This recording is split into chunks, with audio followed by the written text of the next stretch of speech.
This collection features the most popular sea horror stories published in 2024. I've added timestamps for each story in the video description to help you navigate through them. Hope you enjoy, and try not to get wet. Formless protoplasm able to mock and reflect all forms and organs and processes, viscous agglutinations of bubbling cells, rubbery 15-foot spheroids infinitely plastic and ductile, slaves of suggestion, builders of cities, more and more sullen, more and more intelligent, more and more amphibious, more and more imitative. Great God, what madness made even those blasphemous old ones willing to use and carve such things? H.P. Lovecraft, At the Mountains of Madness. A Shoggoth is a sentient blob of self-shaping gelatinous flesh, something like a giant amoeba. It is some 15 feet in diameter if it shaped itself into a sphere, but larger and smaller versions exist. A Shoggoth is capable of shaping itself into whatever organs or shapes it finds necessary at the moment. However, in its usual state it tends to sport a roiling profusion of eyes, mouths, and pseudopodia. The Shoggoth can kill its enemies by enveloping them and generating enough suction force to decapitate their victims. That is specifically how they fought the Elder Things during their rebellion. They first appeared in H.P. Lovecraft, At the Mountains of Madness. Spawn of the Sea by Donald Wandrei. Weird Tales, May, 1933.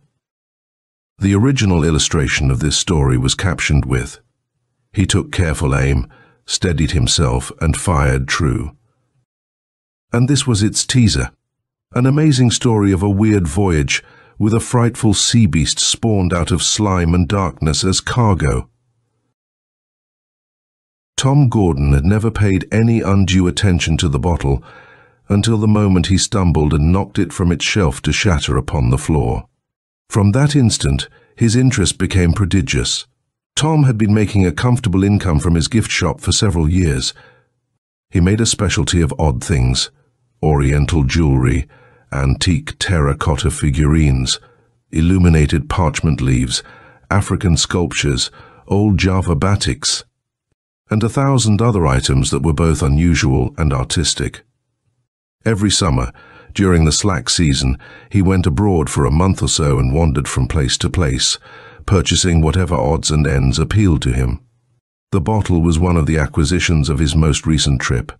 It came to his attention when he was idling on the shore of Fez del Tuar one morning and saw an Arab urchin playing with it. Tom wanted the bottle because it was obviously the craftsmanship of a bygone century. It looked something like a decanter, something like a Greek amphora, and was perfectly blown, with a long, slender neck and a gracefully rounded base. At one time it must have been buried, for stains and iridescent colors made even more opaque its original coloring of brown. It was stoppered and sealed with wax that had partly weathered away but still seemed almost as hard as stone. Tom bargained with the shrewd gamin and finally obtained the bottle for the equivalent of 15 cents. His Arabic was as poor as the lad's French, so the two had difficulty understanding each other. All that Tom discovered about the history of the curious bottle was that the urchin had recently found it half buried in the sand. The bottle made its way back to America with the rest of Tom's purchases, and, in due time, was placed upon a shelf. No one priced it during the months it stood there, but Tom didn't mind, since he had bought it primarily to add a touch of atmosphere to his shop. On the shelf, it remained half forgotten until the accident that destroyed it. Tom had little opportunity to regret his loss. His annoyance vanished when he saw the yellowed paper lying among bits of broken glass. Despite its apparent age, the paper was still strong and covered with quaint, fine script, though the writing on the outer leaf had faded for the most part to illegibility. He took the tightly rolled manuscript home with him that night with as considerable interest as he had ever had in any of his purchases. The dawn of another day was breaking before he had fully deciphered it and transcribed it into modern English. Most of the first page was hopelessly dimmed. He could make nothing of the superscription, and even the date was ambiguous. He deciphered as 17, but whether the year intended was 17 or 17, it was impossible to decide.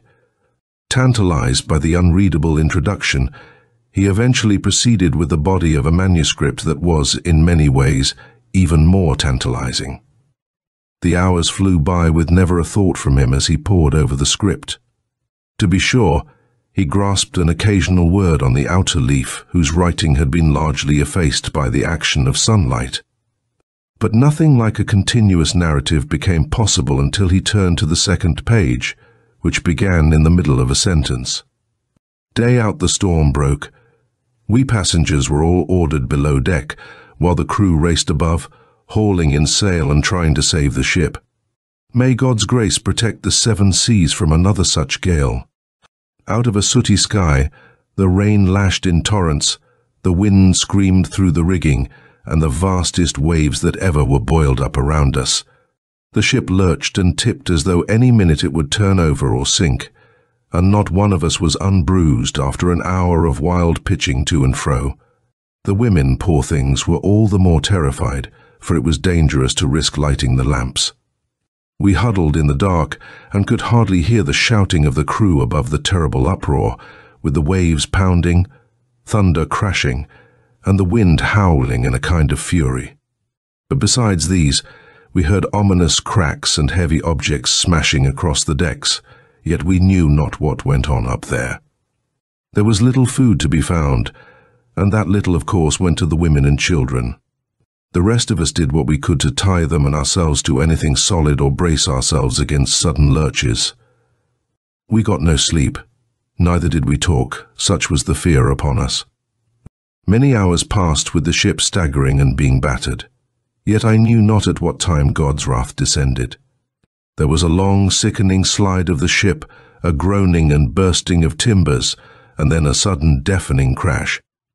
We heard running feet, and next the panic caught us, poor devils, for the hatches were unbattened, and a voice roared down that the ship was sinking. All was noise and confusion, the air a sound and frenzy, everyone bawling and struggling and fighting to get out, only a few of us remembering that we were gentlemen. Such was the terror. Up on deck, we found the wildest disorder. 2 of the masts down, the other sail blown to tatters, and one of the boats squarely smashed. The crew were desperately trying to launch the seaworthy boats, but another was wrecked before it got clear. By the glare of lightning we saw the awful scene. The captain, God have mercy on his soul, stood by his post. He ordered the passengers off first. Gun in either hand, he shot down the cowards who tried to save themselves by leaving the women behind. I hastened toward the boat nearest me. That is the last I remembered save for hearing a sharp crack and receiving from behind a blow on my head. Pain numbed my limbs as total blackness blotted out the scene. For a very long time I must have lost my senses. I awakened with a throbbing headache and a thirst. I opened my eyes to the glare of the sun. The sea was like a sapphire, smooth and motionless, and bright as far as I could see, with no land anywhere. When I attempted to rise, my head throbbed so fiercely that I fell back. I felt it and discovered a swelling, with dried blood already caked into a scab, by which I judged that I must have lain unconscious for at least 2 days. I was weak. The pangs of hunger assailed me, and an intolerable thirst parched my mouth. With difficulty I finally dragged myself to a clogged scupper that retained some warm, dirty rainwater and drank it in gulps. Feeling considerably refreshed, I rested until my headache had subsided, then cautiously arose. I was still weak, but I needed to know the best, or the worst, about my predicament. The deck was swept clean of every movable object, and the framework itself wrecked in places. Besides listing, the ship hung low. I surmised that it had sprung a leak or shipped a quantity of water. Not another soul appeared to be aboard. I made my way to a hatch and descended into gloom. The matches in my pocket were useless from having been soaked in the storm. I am no sailor, and knew little about the nature of ships, but I was acquainted with the general plan of this one, and sloshed through a couple of inches of water to the galley. Long fumbling around in darkness was finally rewarded by the discovery of dry matches, one of which I promptly used to light a lamp.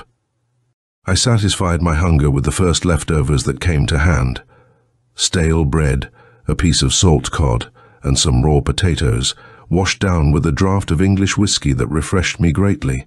I then set out to examine the ship. In the passengers' quarters I found 3 corpses, which I heaved overboard after brief prayers for the repose of their souls. I found 2 more bodies in the crew's quarters, and I discovered 1 living man. He must have been among those shot by the captain for disobeying the command to let the women and children escape first, and had crawled below later, for I came upon him hanging from a berth. At any rate, a ball had pierced his thigh and gone clean through. He suffered much from loss of blood, had a fever, and was delirious when I discovered him. But if gangrene did not set in, he had a fair chance to recover. I did what I could for him, glad of any companionship, even though it might not be of the best, and devoutly prayed that he would live. Whether the other passengers and the crew had taken to the boats or been claimed by the sea, I do not know. There was no one else aboard, and I can scarcely believe that anything human could have survived so terrific a storm. I next went over the remainder of the ship. The hold had filled with an amount of water that I considered dangerous, and I wondered how much longer the ship would last. I could not determine if it had sprung a leak and was still settling toward its grave, or if it had shipped an extraordinary amount of water in the gale. The hold was an evil-smelling place where the cargo had shifted and some boxes broken open, the others likewise being or becoming waterlogged. I do not know what the cargo was, but from as much as I could see of the shattered boxes, it appeared to consist equally of a greenish powder which I judged to be some chemical. A whitish salt that I also could not identify, a gummy, malodorous substance, and boxes simply marked seeds, none of these latter being broken. My search then took me to the captain's quarters, which were a bitter disappointment. I hunted everywhere, but the ship's log was gone, including the sailing chart. There were other maps and papers, but not a scrap that would indicate our position, even as it was at the height of the storm. Most of the instruments were hopelessly damaged and useless except to someone who might know how to repair them. In the galley I found a great many barrels of salt pork, salt cod, flour, potatoes, various condiments, 5 tubs of pickles, much liquor, and varying amounts of corn, nuts, rice, coconuts, venison, and so on, together with about 24 live geese, chickens, and turkeys.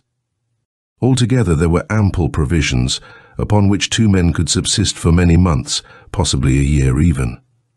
The supply of fresh water was low, but I collected about 2 barrels more in different parts of the ship, which retained rainwater from the recent blow. At intervals, I ministered to the sick man. Toward evening he began to improve. A couple of days later, the fever left him and he thereafter grew rapidly better. I cannot convey the loneliness of the next month, and it would be idle to make the attempt. Bill, his full name was William Geraghty, and I wore out our eyes peering vainly for sails that never came, and land that we could not find. We had no conception of where we were, since the ship might have been blown hundreds of miles off her course during the gale. According to the last reckoning he had heard, we were approximately 900 miles from the nearest known land. 900? It might as well have been 9,000. Yet we continued to hope, even though we knew we were far off the trade route which, God knows, was travelled by no more than 3 or 4 ships a year, in this sea remote from the Americas and farther still from England. We spent weary days building a crude boat, caulked it with tar, rigged out a clumsy sail, and tested it. I doubt whether a craft was ever more unseaworthy. We hadn't the heart to go to certain death in it, for it wouldn't steer true, it pitched crazily, and we couldn't put into it a fraction of the water and provisions that we would need.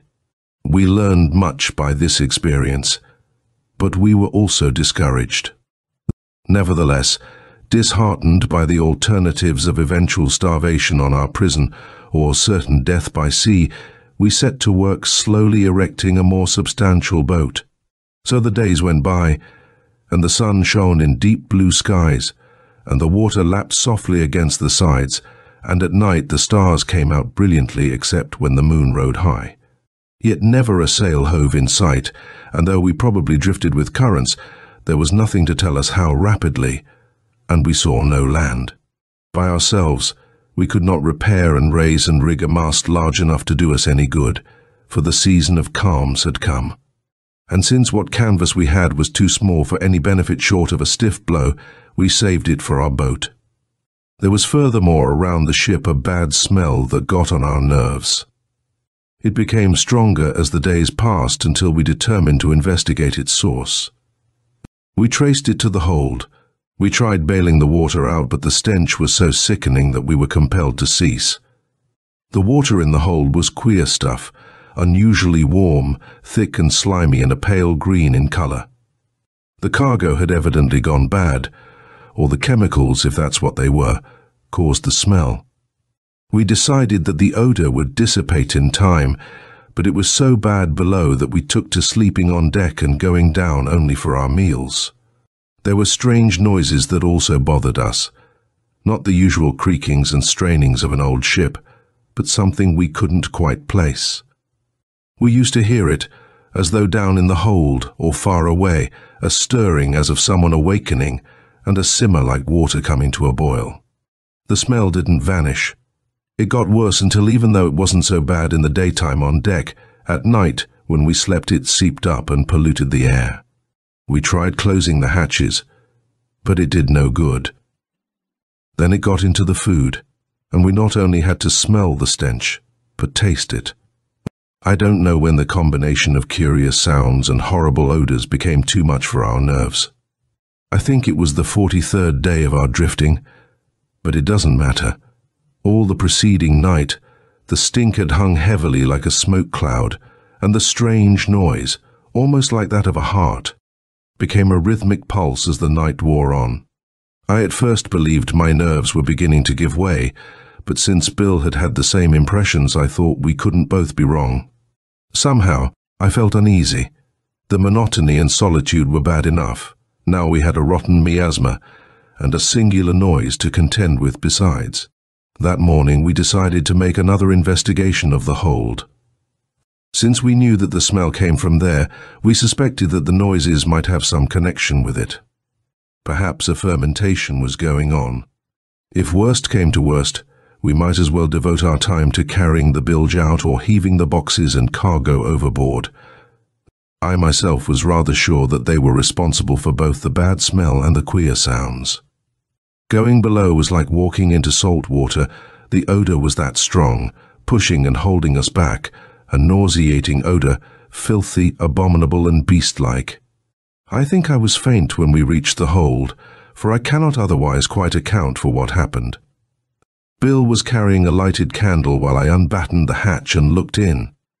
"Shut it! Shut it!" Bill screamed, and we hurled ourselves against the door, fastening it securely. Down in the hold we had seen a vast, shapeless mass of undulating greenish-white stuff, thick as skin, with a beating motion like a pulse. The revolting odor came from that mass, but what terrified us most was the way that pulpy substance leaped up at us when we opened the hatch. Leaped, like an unknown animal after prey, with a furious beating of the pulse, its surface writhing into tentacles that flung at us, and a hiss like an inarticulate cry. The candle went out when Bill jumped. Darkness dropped upon us like a shroud. We heard the thing undulating in the hold and pounding against the hatch. Would the barrier hold, or was the noise only that odd pulse beating, or the hammering of our own hearts? Panic caught us. We dashed for the other hatchways and fought to get out. Once on deck, we felt a bit ashamed, with the morning sun shining hotly. We looked at each other, white and shaken for all that. Then a wave of corruption eddied around us, and we knew it came from the thing in the hold. Tacitly, we avoided reference to the incident and made no further attempt to investigate. Who can say what we saw, or whether we really saw it? Yet I was convinced that a sea change had somehow come over the cargo, that a slow, abnormal, and utterly loathsome transformation was taking place. How else to account for it? The salt seawater and the hot sun must have combined with the seeds and chemicals to germinate a hideous, perhaps unknown, form of life down in the hold. Life? Not as I knew it, but something that was strangely and dreadfully alive. All that day we toiled, bringing food from the galley and stowing it on deck near the stump of the foremast. Every descent was a trip of unexpressed fear, for we could hear a distant heaving in the hold. But by nightfall, we had carried everything that we would need above. Nothing could have persuaded us to leave the deck again. We battened the hatches and caulked all places where the storm had smashed openings in the deck. It must have been long after sunset before our labors were ended. It is not strange, therefore, that when we retired, I quickly fell asleep, worn out from my exertions, despite the tension of peril that hung around, the persistent throb which crept up from below, and the mouldy reek that poisoned every breath I drew. I woke with a start, to hear a pulsing throb that made the whole ship quiver. But what brought me leaping to my feet in rage was the sight of Bill stealthily lowering himself over the side. The coward had filled our first crude boat with provisions and water. He was trying to steal away with our only means of escape, leaving me, who had saved his life, behind to face death and terror alone. I might have killed him, but I didn't. He was unprotected because he was lowering himself with both hands.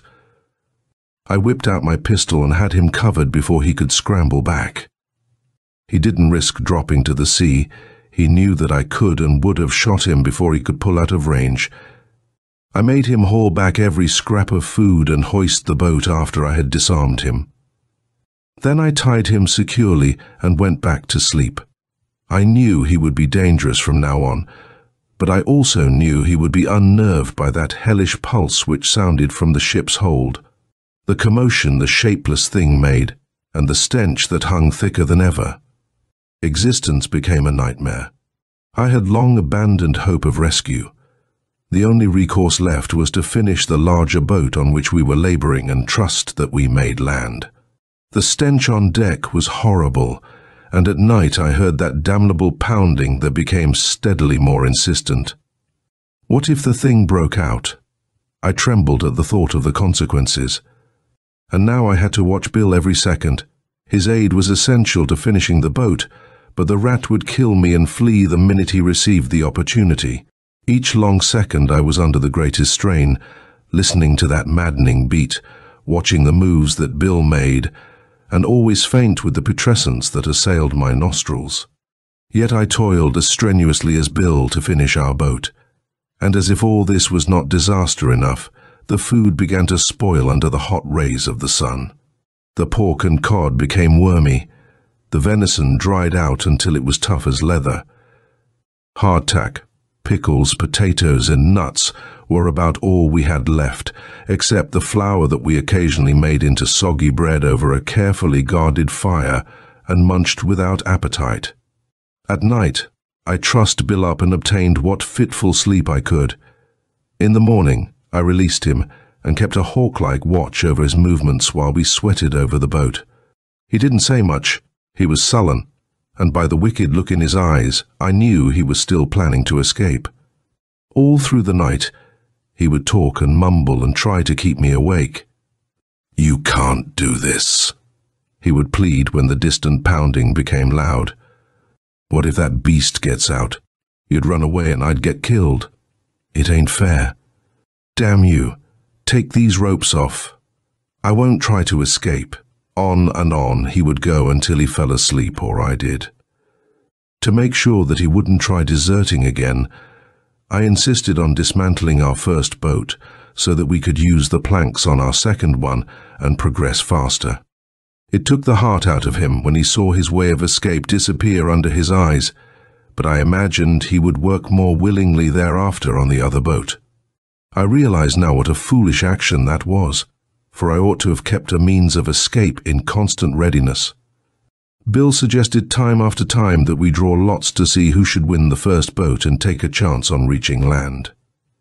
I wouldn't listen to him. I felt in a way responsible for him, and I was determined that we would live or die together. Any one calamity would have been disheartening, and I had 3 battles to fight: the silent hostility of Bill, the eternal sea itself, and now this living creature that dwelt in the hold. Bill claimed that the thing was some sort of sea monster that had been washed aboard during the storm and had kept on growing. I said, and I still think, that it was a fearful product of heat, seeds, and chemical action occurring in saline water, but no matter how rational our explanations were, they didn't help us keep a grip on ourselves. I remembered all too vividly that gluey, greenish mass quivering foully with a subhuman, less and yet more than animal life, and the hideously purposeful fashion in which it contracted and leaped at us. We raced against time, trying to finish a seaworthy boat for our escape. It would have been an arduous task anywhere, even with adequate materials. Our nerves were ragged, our tools were inferior, and we had to employ any plank we could lay our hands on.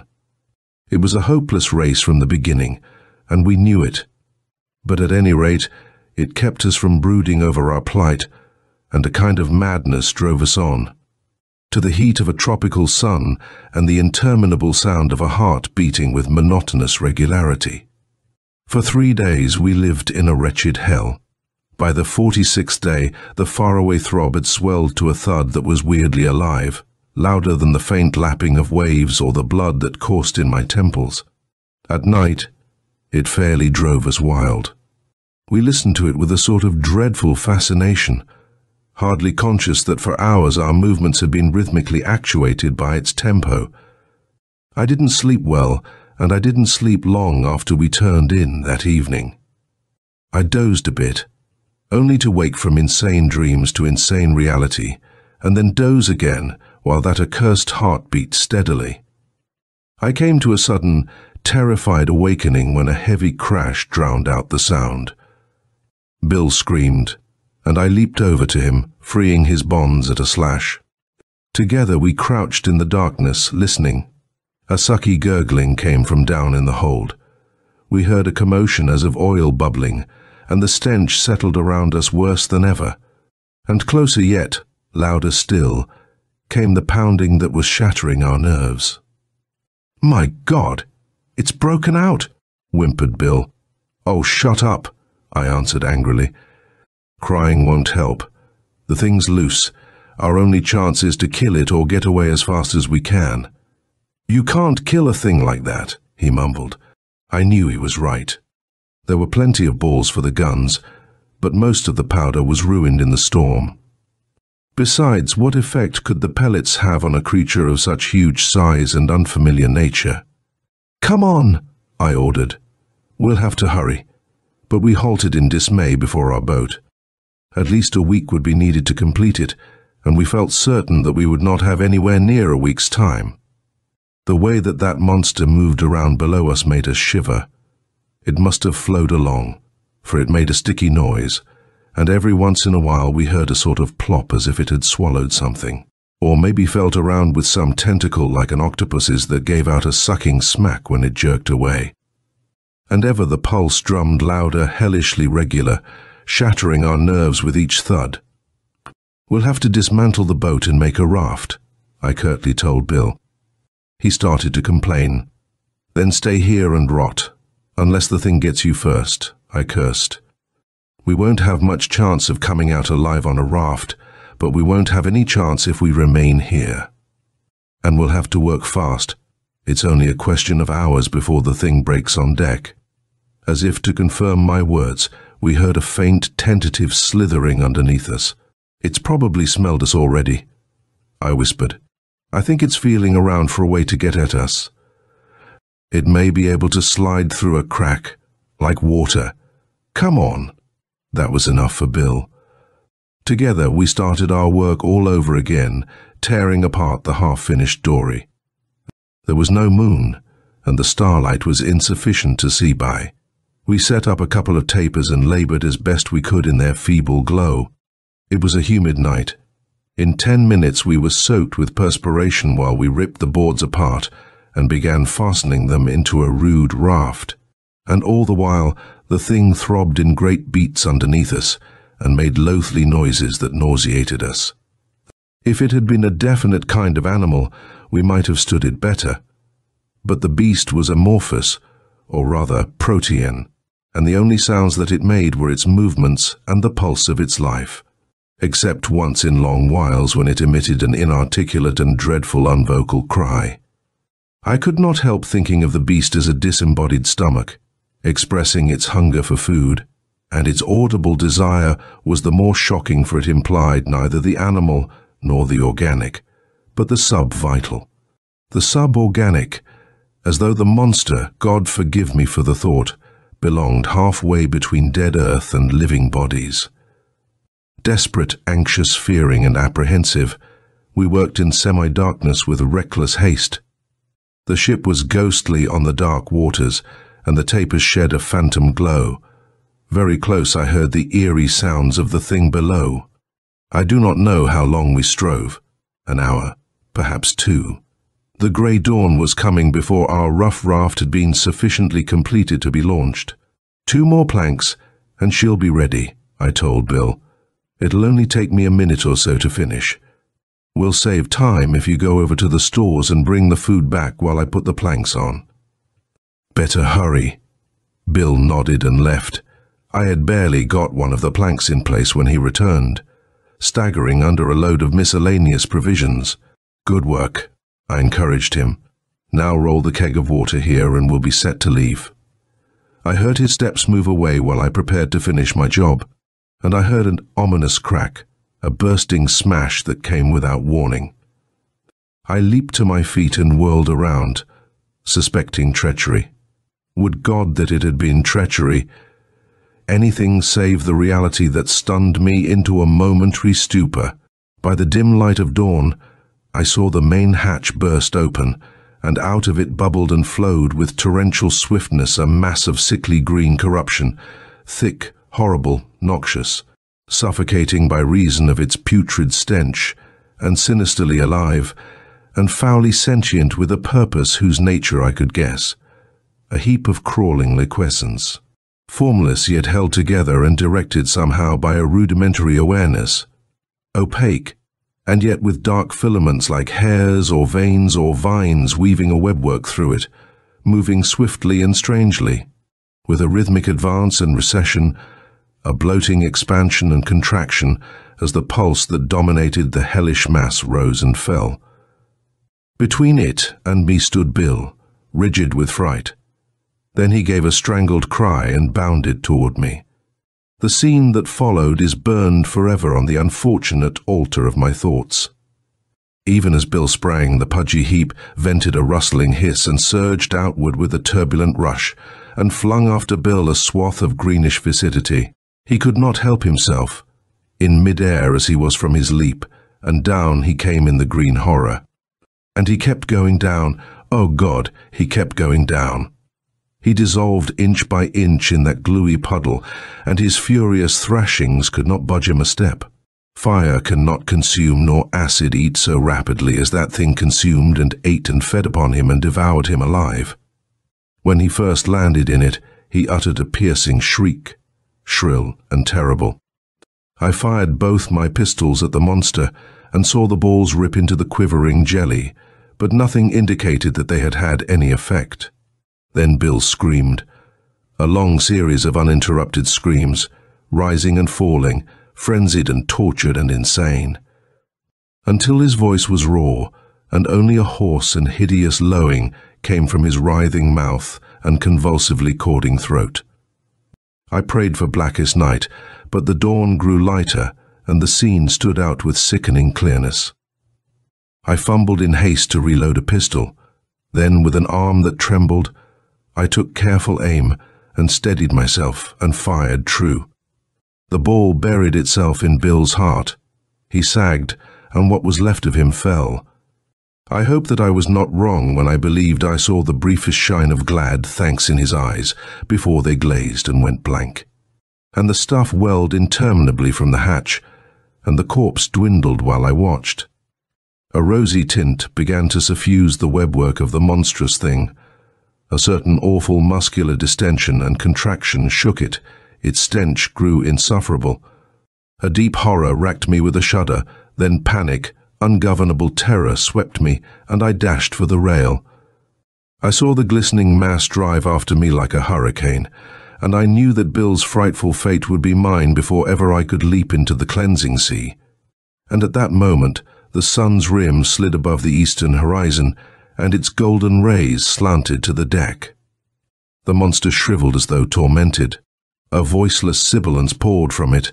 It heaved and twisted and contracted madly down the hatch, leaving behind the back and part of the head of what 10 minutes ago had been a man.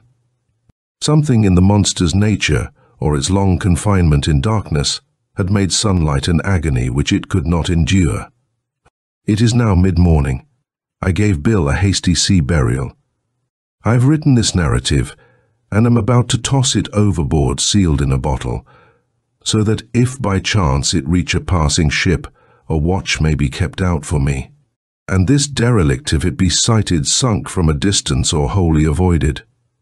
For the monster still is living below, and its dreadful pulse dins through my thoughts, and its disgusting smell defiles the air with charnel odors. Cheated by sunlight, it will emerge again at nightfall. I do not know what my fate will be. The raft may capsize when I launch it. If it does not, I may escape or perish at sea. If it does, I may drown or make my way back aboard. But here the coming of darkness means certain death, by the thing in the ship or by my own hand, for sooner suicide than the consuming loathsomeness of the monster. May God's grace protect me. There is death whichever course I choose. End of Spawn of the Sea by Donald Wandrei. In the Lovecraft story Dagon, written in 1917, the narrator finds ancient carvings that depict humanoid creatures with webbed hands and bulging eyes, at least one of whom is almost as large as a whale. He then sees a similar creature like that in the flesh, a vast Polyphemus-like monster of nightmares, with gigantic scaly arms. These smaller specimens are the Deep Ones, a species and amphibious race that primarily serve Father Dagon and Mother Hydra, but also have strong ties to Cthulhu, and are known to employ Shoggoths as servants. Deep Ones are immortal until slain, and may be worshipped by humans. The religion offered by the Deep Ones usually takes the form of certain oaths, offered at rising degrees of membership, that commit human worshippers to certain agreements. While appearing beneficial and relatively innocent at first, it is not long before the Deep Ones begin to demand more, even to the point of requesting human sacrifices. Such people devote themselves to the Deep Ones, with some eventually taking the third one, entering into breeding rights to produce hybrid offspring to further promote the Deep One race. The result of this unholy mating is Deep One hybrids. They are born with the appearance of a normal human being. They gradually assume the appearance of their Deep One ancestors. When the hybrid becomes too obviously non-human, they go into seclusion in ostensibly abandoned buildings until fully capable of living solely underwater. Spawn of Dagon by Henry Kuttner. Weird Tales, July 1938. An eldritch, fearsome tale of the worship of the fish god in the ancient world, and the prowess of a doughty swordsman in old Atlantis. Under all graves they murmur. They murmur and rebel. Down to the buried kingdoms creep, and like a lost rain roar and weep. O'er the red heavens of hell. Chesterton. Two streams of blood trickled slowly across the rough boards of the floor. One of them emerged from a gaping wound in the throat of a prostrate, armor-clad body, the other dripped from a chink in the battered cuirass, and the swaying light of a hanging lamp cast grotesque shadows over the corpse and the two men who crouched on their hams watching it. They were both very drunk. One of them, a tall, extremely slender man whose bronzed body seemed boneless, so supple was it, murmured, "I win, Lycon. The blood wavers strangely, but the stream I spilt will reach this crack first." He indicated a space between two planks with the point of his rapier. Lycon's childlike eyes widened in astonishment. He was short, thick-set, with a remarkably simian face set atop his broad shoulders. He swayed slightly as he gasped, "By Ishtar, the blood runs uphill." Elak, the slender man, chuckled. "After all the mead you swilled, the ocean might run uphill. Well, the wager's won. I get the loot." He got up and stepped over to the dead man. Swiftly he searched him, and suddenly muttered an explosive curse. "The swine's as bare as a Bacchic vestal. He has no purse." Lycon smiled broadly and looked more than ever like an undersized, hairless ape. "The gods watch over me," he said in satisfaction. "Of all the millions in Atlantis, you had to pick a fight with a pauper." Elak groaned. "Now we'll have to flee Sanmu, as your quarrels have forced us to flee Poseidonia and Kornak, and the Sanmu maid is the best in the land. If you had to cause trouble, why not choose a fat usurer? We'd have been paid for our trouble then, at least." "The gods watch over me," Lycon reiterated, leaning forward and then rocking back, chuckling to himself. He leaned too far and fell on his nose, where he remained without moving. Something dropped from the bosom of his tunic and fell with a metallic sound to the oaken floor. Lycon snored. Elak, smiling unpleasantly, appropriated the purse and investigated its contents. "Your fingers are swifter than mine," he told the recumbent Lycon, "but I can hold more mead than you. Next time, don't try to cheat one who has more brains in his big toe than you have in all your misshapen body. Scavenging little ape. Get up. The innkeeper is returning with soldiers." He thrust the purse into the wallet at his belt and kicked Lycon heartily, but the small thief failed to awaken. Cursing with a will, Elak hoisted the body of the other to his shoulders and staggered toward the back of the tavern. The distant sound of shouting from the street outside grew louder, and Elak thought he could hear the querulous complaints of the innkeeper. "There will be a reckoning, Lycon," he promised bitterly. "Ishtar, yes, you'll learn." He pushed through a golden drapery and hurried along a corridor, kicked open an oaken door, and came out in the alley behind the tavern. Above, cold stars glittered frostily, and an icy wind blew on Elak's sweating face, sobering him somewhat. Lycon stirred and writhed in his arms. "More grog," he muttered. "Oh gods, is there no more grog?" A maudlin tear fell hotly on Elak's neck, and the latter for a moment entertained the not unpleasant idea of dropping Lycon and leaving him for the irate guards. The soldiers of Sanmu were not renowned for their soft-heartedness, and tales of what they sometimes did to their captives were unpleasantly explicit. However, he ran along the alley instead, blundered into a brawny form that sprang out of the darkness abruptly, and saw a snarling, bearded face indistinct in the vague starlight. He dropped Lycon and whipped out his rapier. Already the soldier was plunging forward, his great sword rushing down. Then it happened. Elak saw the guard's mouth open in a square of amazement, saw horror spring into the cold eyes. The man's face was a mask of abysmal fear. He flung himself back desperately. The sword tip just missed Elak's face. The soldier raced away into the shadows. With a snake-like movement, Elak turned, rapier ready. He caught a blur of swift motion. The man facing him had lifted quick hands to his face and dropped them as suddenly. But there was no menace in the gesture. Nevertheless, Elak felt a chill of inexplicable uneasiness crawl down his back as he faced his rescuer. The soldiers of Sanmu were courageous, if lacking in human kindness. What had frightened the attacking guard? He eyed the other. He saw a medium-sized man, clad in voluminous grey garments that were almost invisible in the gloom, saw a white face with regular statuesque features. A black hollow sprang into existence within the white mask as a soft voice whispered, "You'd escape from the guards? No need for your rapier. I'm a friend." But there's no time for talk. Thanks and goodbye." Elak stooped and hoisted Lycon to his shoulders again. The little man was blinking and murmuring soft appeals for more mead. And the hasty thunder of mailed feet grew louder, while torchlight swiftly approaching cast gleams of light about the trio. "In here," the grey-clad man whispered. "You'll be safe." Now Elak saw that in the stone wall beside him, a black rectangle gaped. He sprang through the portal without hesitation. The other followed, and instantly they were in utter blackness as an unseen door swung creakingly on rusty hinges.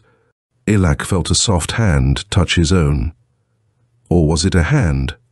For a second he had the incredible feeling that the thing whose flesh he had touched did not belong to any human body. It was too soft, too cold.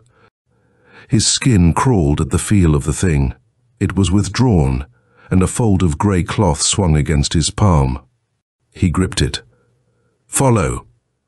Silently gripping the guide's garment, bearing Lycon on his shoulders, Elak moved forward.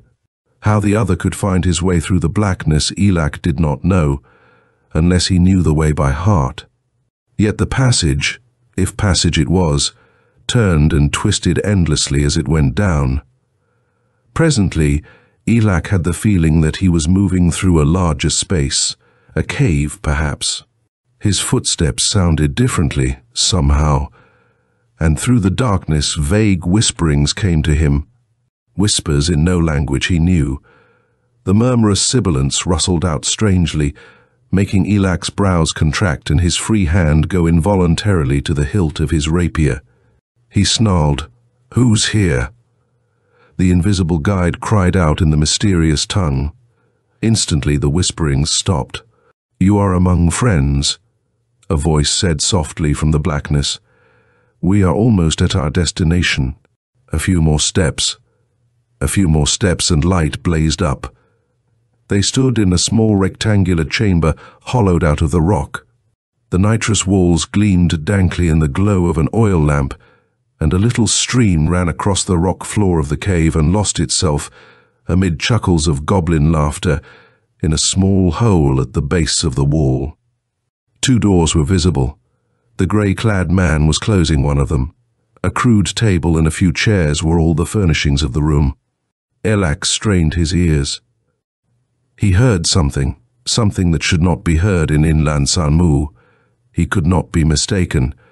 The sound of waves lapping softly in the distance, and occasionally a roaring crash, as of breakers smashing on a rocky shore. He dumped Lycon unceremoniously in one of the chairs. The little man fell forward on the table, pillowing his head in his arms. Sadly he muttered, "Is there no mead in Atlantis? I die, Elak. My belly is an arid desert across which the armies of Eblis march." He sobbed unhappily for a moment and fell asleep. Elak ostentatiously unsheathed his rapier and laid it on the table. His slender fingers closed on the hilt. "An explanation," he said, "is due. Where are we?" "I am Gesti," said the grey-clad one. His face seemed chalk white in the light of the oil lamp. His eyes, deeply sunken, were covered with a curious glaze. "I saved you from the guards, eh? You'll not deny that?" "You have my thanks," Elak said. "Well, I need the aid of a brave man, and I'll pay well. If you're interested, good. If not, I'll see you leave Sanmu safely." Elak considered. "It's true we've little money." He thought of the purse in his wallet and grinned wryly. "Not enough to last us long at any rate. Perhaps we're interested. Although," he hesitated, "well, I could bear to know how you got rid of the soldiers so quickly back in the alley behind the tavern." "I do not think that matters," Gesti whispered in his sibilant voice. The guards are superstitious, and it's easy to play on their weakness. Let that suffice." The cold, glazed eyes met Elak's squarely, and a little warning note seemed to clang in his brain. There was danger here. Yet danger had seldom given him pause. He said, "What will you pay?" 1,000 golden pieces, 50,000 cups of mead, Lycon murmured sleepily. "Accept it, Elak. I'll await you here." There was little affection in the glance Elak cast at his companion. "You'll get none of it," he promised. "Not a gold piece." He turned to Gesti. "What's to be done for this reward?" Gesti's immobile face watched him cryptically. "Kill Zend." Elak said, "Kill Zend? Zend, the Wizard of Atlantis?" "Are you afraid?" Gesti asked tonelessly. "I am," Lycon said without lifting his head from his arms. "However, if Elak is not, he may slay Zend, and I'll wait here." Ignoring him, Elak said, "I've heard strange things of Zend. His powers are not human. Indeed, he's not been seen in the streets of Sanmu for 10 years. Men say he's immortal." "Men are fools." And in Gesti's voice there was a contempt that made Elak stare at him sharply. It was as though Gesti was commenting on some race alien to him. The grey-clad man went on hurriedly, as though sensing the trend of Elak's thoughts.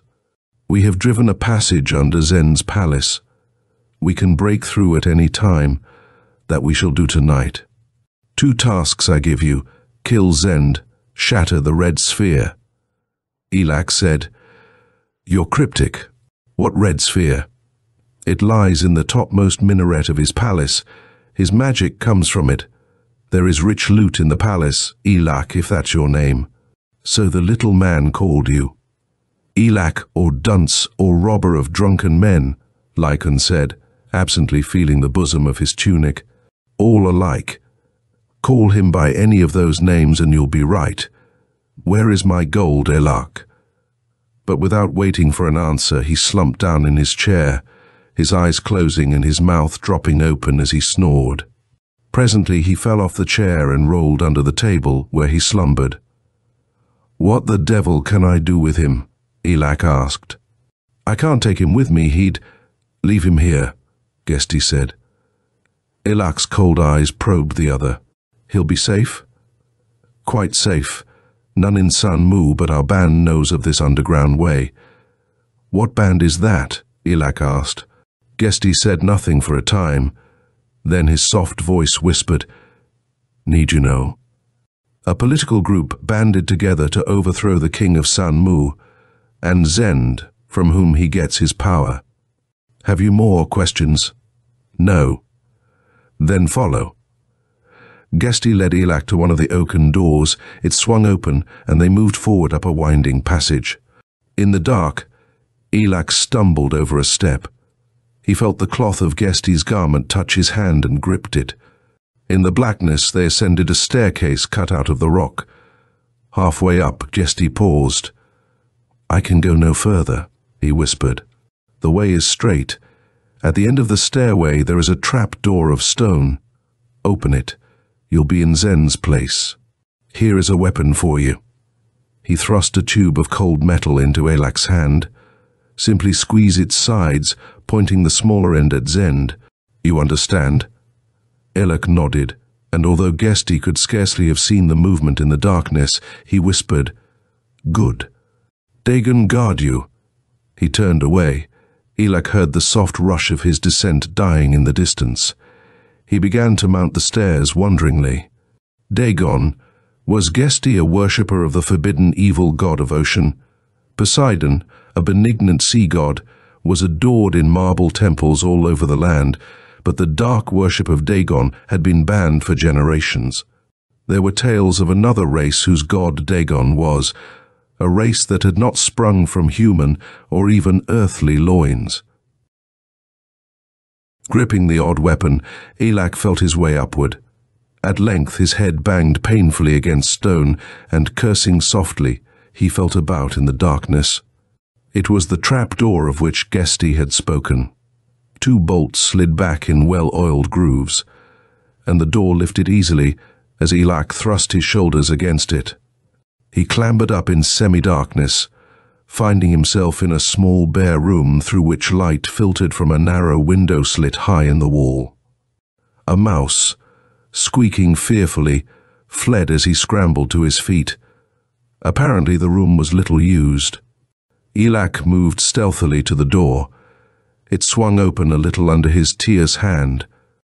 A corridor stretched before him, dimly lit by cold blue radiance that came from tiny gems set in the ceiling at intervals. Elak followed the upward slant of the passage. The red sphere Gesti had mentioned was in the topmost minaret. Up then, in a niche in the wall, Elak saw the head. The shock of it turned him cold with amazement. A bodiless head, set upright on a golden pedestal within a little alcove, its cheeks sunken, hair lank and disheveled, but eyes bright with incredible life. Those eyes watched him. "Ishtar," Elak breathed. "What wizardry's this?" he soon found out. The pallid lips of the horror writhed and twisted, and from them came a high, skirling cry of warning. "Zend! Zend! A stranger walks your—" Elak's rapier flew. There was scarcely any blood. He dragged the blade from the eye socket, whispering prayers to all the gods and goddesses he could remember. The lean jaw dropped, and a blackened and swollen tongue lolled from between the teeth. A red, shrunken eyelid dropped over the eye Elak had not pierced. There was no sound save for Elak's hastened breathing. He eyed the monstrous thing in the alcove, and then, confident that it was no longer a menace, lengthened his steps up the passage. Had Zend heard the warning of his sentinel? If so, danger lurked all about him. A silver curtain slashed with a black pattern hung across the corridor. Elak parted it, and, watching, he froze in every muscle. A dwarf, no more than 4 feet tall, with a disproportionately large head and a grey, wrinkled skin, was trotting briskly toward him. From the tales he had heard, Elak imagined the dwarf to be Zend. Behind the wizard strode a half-naked giant, who carried over his shoulder the limp form of a girl. Elak spun about, realizing that he had delayed too long. Zend was parting the silver curtain as Elak raced back down the corridor. At his side, a black rectangle loomed, a passage he had overlooked, apparently, when he had passed it before. He sprang into its shielding darkness. When Zend passed, he would strike down the wizard and take his chances with the giant, remembering the smooth, hard muscles that had rippled under the dead white skin of the man. Elak was not so sure that his chances would be worth much. He realized now that the giant had seemed familiar. Then he knew. 2 days ago he had seen a man, a condemned criminal, beheaded in the temple of Poseidon. There could be no mistake. The giant was the same man, brought back to life by Zend's evil necromancy. "Ishtar," Elak whispered, sweating. "I'd be better off in the hands of the guards." How could he slay a man who was already dead? Elak hesitated, his rapier half drawn. There was no use borrowing trouble. He would keep safely out of sight until Zend was separated from his ghastly servitor, and then it would be an easy matter to put 6 inches of steel through the wizard's body.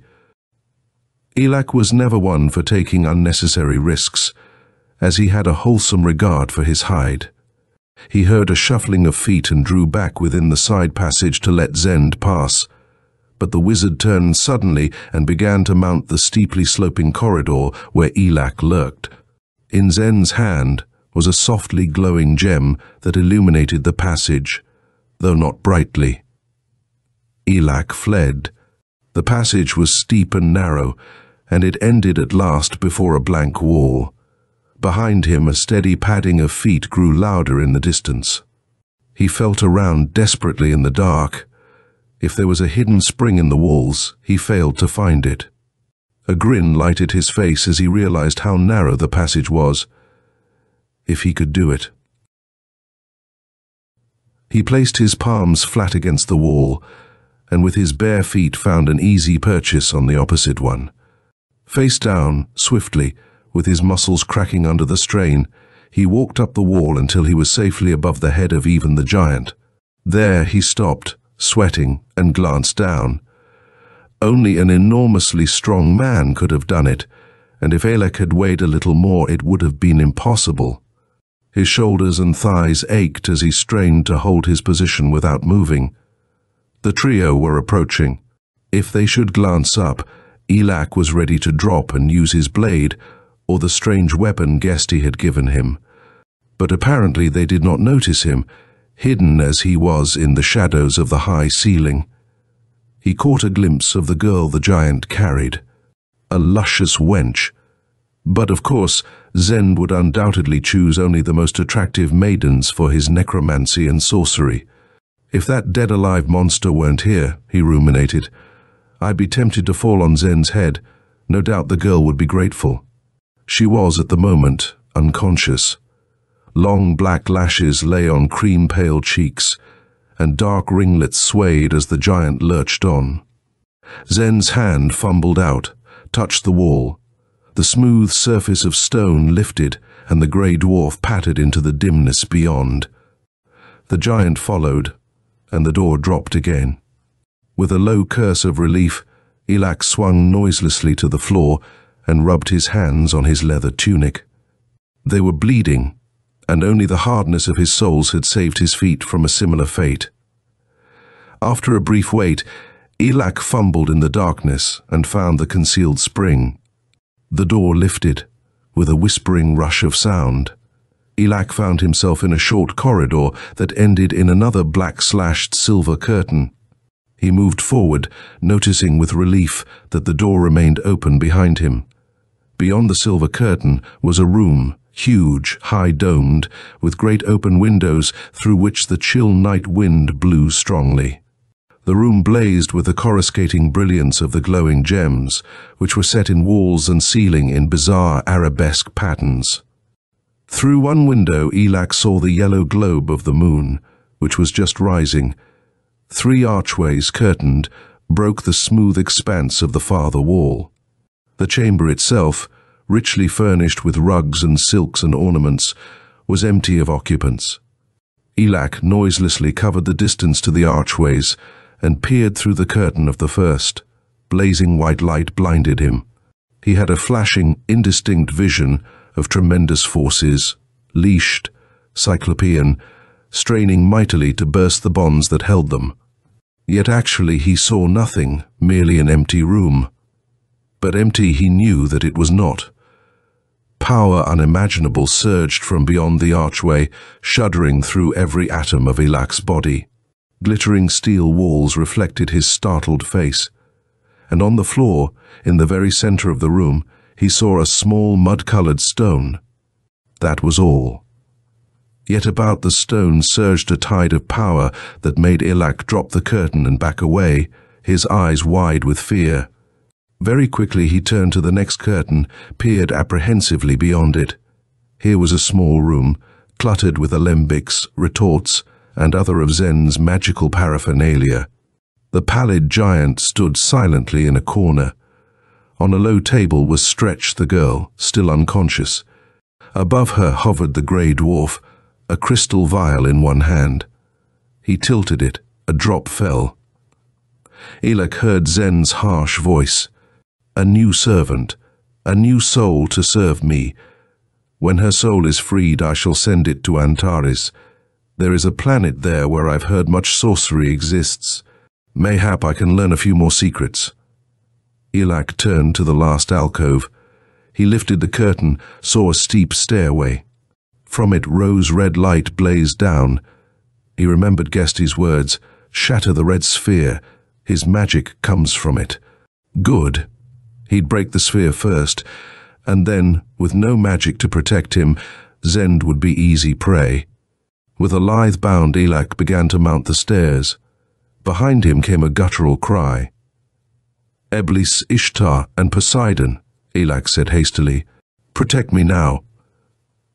He was at the top of the staircase, in a high-domed room through which moonlight crept from narrow windows. It was the room of the sphere. Glowing, shining with lambent rose-red radiance. The great sphere lay in a silver cradle, metallic tubes and wires trailing from it to vanish into the walls. Half as tall as Elak's body it was, its brilliance soft but hypnotically intense, and he stood for a moment motionless, staring. Behind him, feet clattered on the stair. He turned, saw the pallid giant lumbering up. A livid scar circled the dead white neck. He had been right then. This was the criminal he had seen executed, brought back to life by Zen's necromancy. In the face of real danger, Elak forgot the gods and drew his rapier. Prayers, he had found, would not halt a dagger's blow or a strangler's hands. Without a sound, the giant sprang for Elak, who dodged under the great clutching paws and sent his rapier's point deep within the dead white breast. It bent dangerously. He whipped it out just in time to save it from snapping, and it sang shrilly as it vibrated. Elak's opponent seemed unhurt, yet the rapier had pierced his heart. He bled not at all. The battle was not a long one, and it ended at a window. The two men went reeling and swaying about the room, ripping wires and tubes from their places in the fury of their struggle. Abruptly, the red light of the globe dimmed, went out. Simultaneously, Elak felt the giant's cold arms go about his waist. Before they could tighten, he dropped. The moon peered in at a narrow window just beside him, and he flung himself desperately against the giant's legs, wrenching with all his strength. The undead creature toppled. He came down as a tree falls without striving to break the force of the impact. His hands went out clutchingly for Elak's throat, but Elak was shoving frantically at the white, cold, muscular body, forcing it out the narrow window. It overbalanced, toppled, and fell. The giant made no outcry. After a moment, a heavy thud was audible. Elak got up and recovered his rapier, loudly thanking Ishtar for his deliverance. For, he thought, a little politeness costs nothing, and even though my own skill and not Ishtar's hand saved me, one never knows. Too, there were other dangers to face, and if the gods are capricious, the goddesses are certainly even more so. A loud shriek from below made him go quickly down the stairway, rapier ready. Zen was running toward him, his grey face a mask of fear. The dwarf hesitated at sight of him, spun about as a low rumble of voices came from nearby. At the foot of the stairway, Elak waited. From the passage by which Elak had entered the great room, a horde of nightmare beings spewed. In their van came Gesti, grey garments flapping, white face immobile as ever. Behind him, sheer horror squirmed and leaped and tumbled. With a shock of loathing, Elak remembered the whispering voices he had heard in the underground cavern, and knew, now, what manner of creatures had spoken thus. A race that had not sprung from human or even earthly loins. Their faces were hideous staring masks, fish-like in contour, with parrot-like beaks, and great staring eyes covered with a filmy glaze. Their bodies were amorphous things, half solid and half gelatinous ooze, like the iridescent slime of jellyfish. Writhing tentacles sprouted irregularly from the ghastly bodies of the things. They were the offspring of no sane universe, and they came in a blasphemous hissing rush across the room. The rapier stabbed out vainly and clattered to the stones as Elak went down. He struggled futilely for a moment, hearing the harsh, agonized shrieks of the wizard. Cold tentacles were all about him, blinding him in their constricting coils. Then suddenly the weight that held him helpless was gone. His legs and arms, he discovered, were tightly bound with cords. He fought vainly to escape, then lay quietly. Beside him, he saw, the wizard lay tightly trussed. The nightmare beings were moving in an orderly rush toward the room in which Elak had sensed the surges of tremendous power, where lay the little brown stone. They vanished beyond the curtain, and beside Elak and the wizard there remained only Gesti. He stood looking down at the two, his white face immobile. "What treachery is this?" Elak asked with no great hopefulness. "Set me free and give me my gold." But Gesti merely said, "You won't need it. You will die very soon." "Eh? Why? Fresh human blood is needed. That's why we didn't kill you or Zend. We need your blood. We'll be ready soon." An outburst of sibilant whispers came from beyond the silver drape. Elak said unsteadily, "What manner of demons are those?" The wizard gasped, "You ask him? Did you not know?" Gesti lifted gloved hands and removed his face. Elak bit his lips to choke back a scream. Now he knew why Gesti's face had seemed so immobile. It was a mask. Behind it, with a parrot-like beak and fish-like eyes, Elak now knew all too well. The grey robes sloughed off, the gloves dropped from the limber tips of tentacles. From the horrible beak came the sibilant whisper of the monster. "Now you know whom you served." The thing that had called itself Gesti turned and progressed. That was the only way to describe its method of moving. To die curtain behind which its fellows had vanished. It joined them. Zend was staring at Elak. "You did not know. You served them, and yet did not know." "By Ishtar, no," Elak swore. "Do you think I'd have let those? What are they? What are they going to do?" "Roll over here," Zend commanded. "Maybe I can loosen your bonds." Elak obeyed, and the wizard's fingers worked deftly. "I doubt no human hands tied these knots. But what are they?" Elak asked again. "Tell me, before I go mad thinking hell has loosed its legions on Atlantis." "They are the children of Dagon," Zend said. "Their dwelling place is in the great deeps of the ocean. Have you never heard of the unearthly ones who worship Dagon?" "Yes, but I never believed. Oh, there's truth in the tale. Eons and unimaginable eons ago, before mankind existed on Earth, only the waters existed. There was no land. And from the slime there sprang up a race of beings which dwelt in the sunken abysses of the ocean, inhuman creatures that worshipped Dagon, their god. When eventually the waters receded and great continents arose, these beings were driven down to the lowest depths. Their mighty kingdom, that had once stretched from pole to pole, was shrunken as the huge land masses lifted. Mankind came, but from whence I do not know, and civilizations arose. Hold still, these cursed knots. I don't understand all of that," Elak said, wincing as the wizard's nail dug into his wrist. "But go on." "These things hate man, for they feel that man has usurped their kingdom. Their greatest hope is to sink the continents again, so that the seas will roll over all the earth and not a human being will survive. Their power will embrace the whole world, as it once did eons ago. They are not human, you see, and they worship Dagon.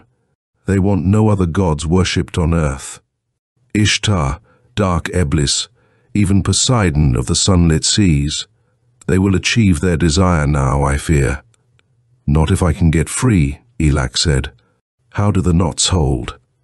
"They hold," the wizard said discouragedly, "but one strand is loose. My fingers are raw. The red globe is broken?" "No," Elak said. "Some cords were torn loose as I fought with your slave and the light went out of it." "Why?" "The gods be thanked," Zend said fervently. "If I can repair the damage and light the globe again, the children of Dagon will die. That's the purpose of it. The rays it emits destroy their bodies, which are otherwise invulnerable, or almost so. If I hadn't had the globe, they'd have invaded my palace and killed me long ago." "They have a tunnel under the cellars," Elak said. "I see. But they dared not invade the palace while the globe shone, for the light rays would have killed them.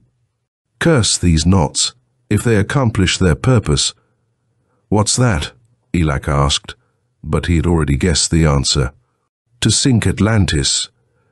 This island continent would have gone down beneath the sea long ago if I hadn't pitted my magic and my science against that of the children of Dagon.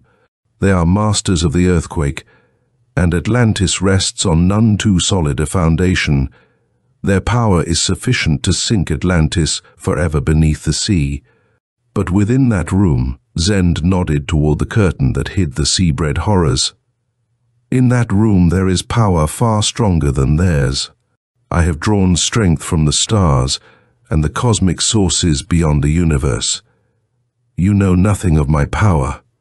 It is enough, more than enough, to keep Atlantis steady on its foundation, impregnable against the attacks of Dagon's breed.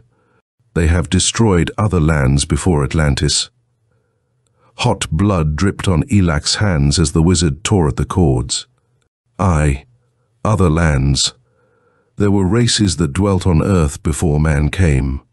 My powers have shown me a sunlit island that once reared far to the south, an island where dwelt a race of beings tall as trees, whose flesh was hard as stone, and whose shape was so strange you could scarcely comprehend it. The waters rose and covered that island, and its people died. I have seen a gigantic mountain that speared up from a waste of tossing waters in Earth's youth, and in the towers and minarets that crowned its summit dwelt beings like sphinxes, with the heads of beasts and gods, and whose broad wings could not save them when the cataclysm came.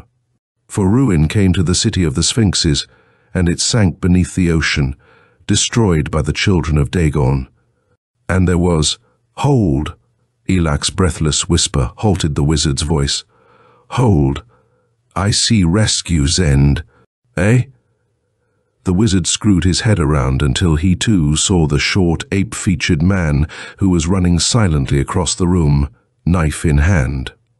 It was Lycon, whom Elak had left slumbering in the underground den of Gesti. The knife flashed and Elak and Zend were free. Elak said swiftly, "Up the stairs, wizard. Repair your magic globe. Since you say its light will kill these horrors, we'll hold the stairway." Without a word, the grey dwarf sped silently up the steps and was gone. Elak turned to Lycon. "How the devil?" Lycon blinked wide blue eyes. "I scarcely know, Elak. Only when you were carrying me out of the tavern and the soldiers screamed and ran away, I saw something that made me so drunk I couldn't remember what it was.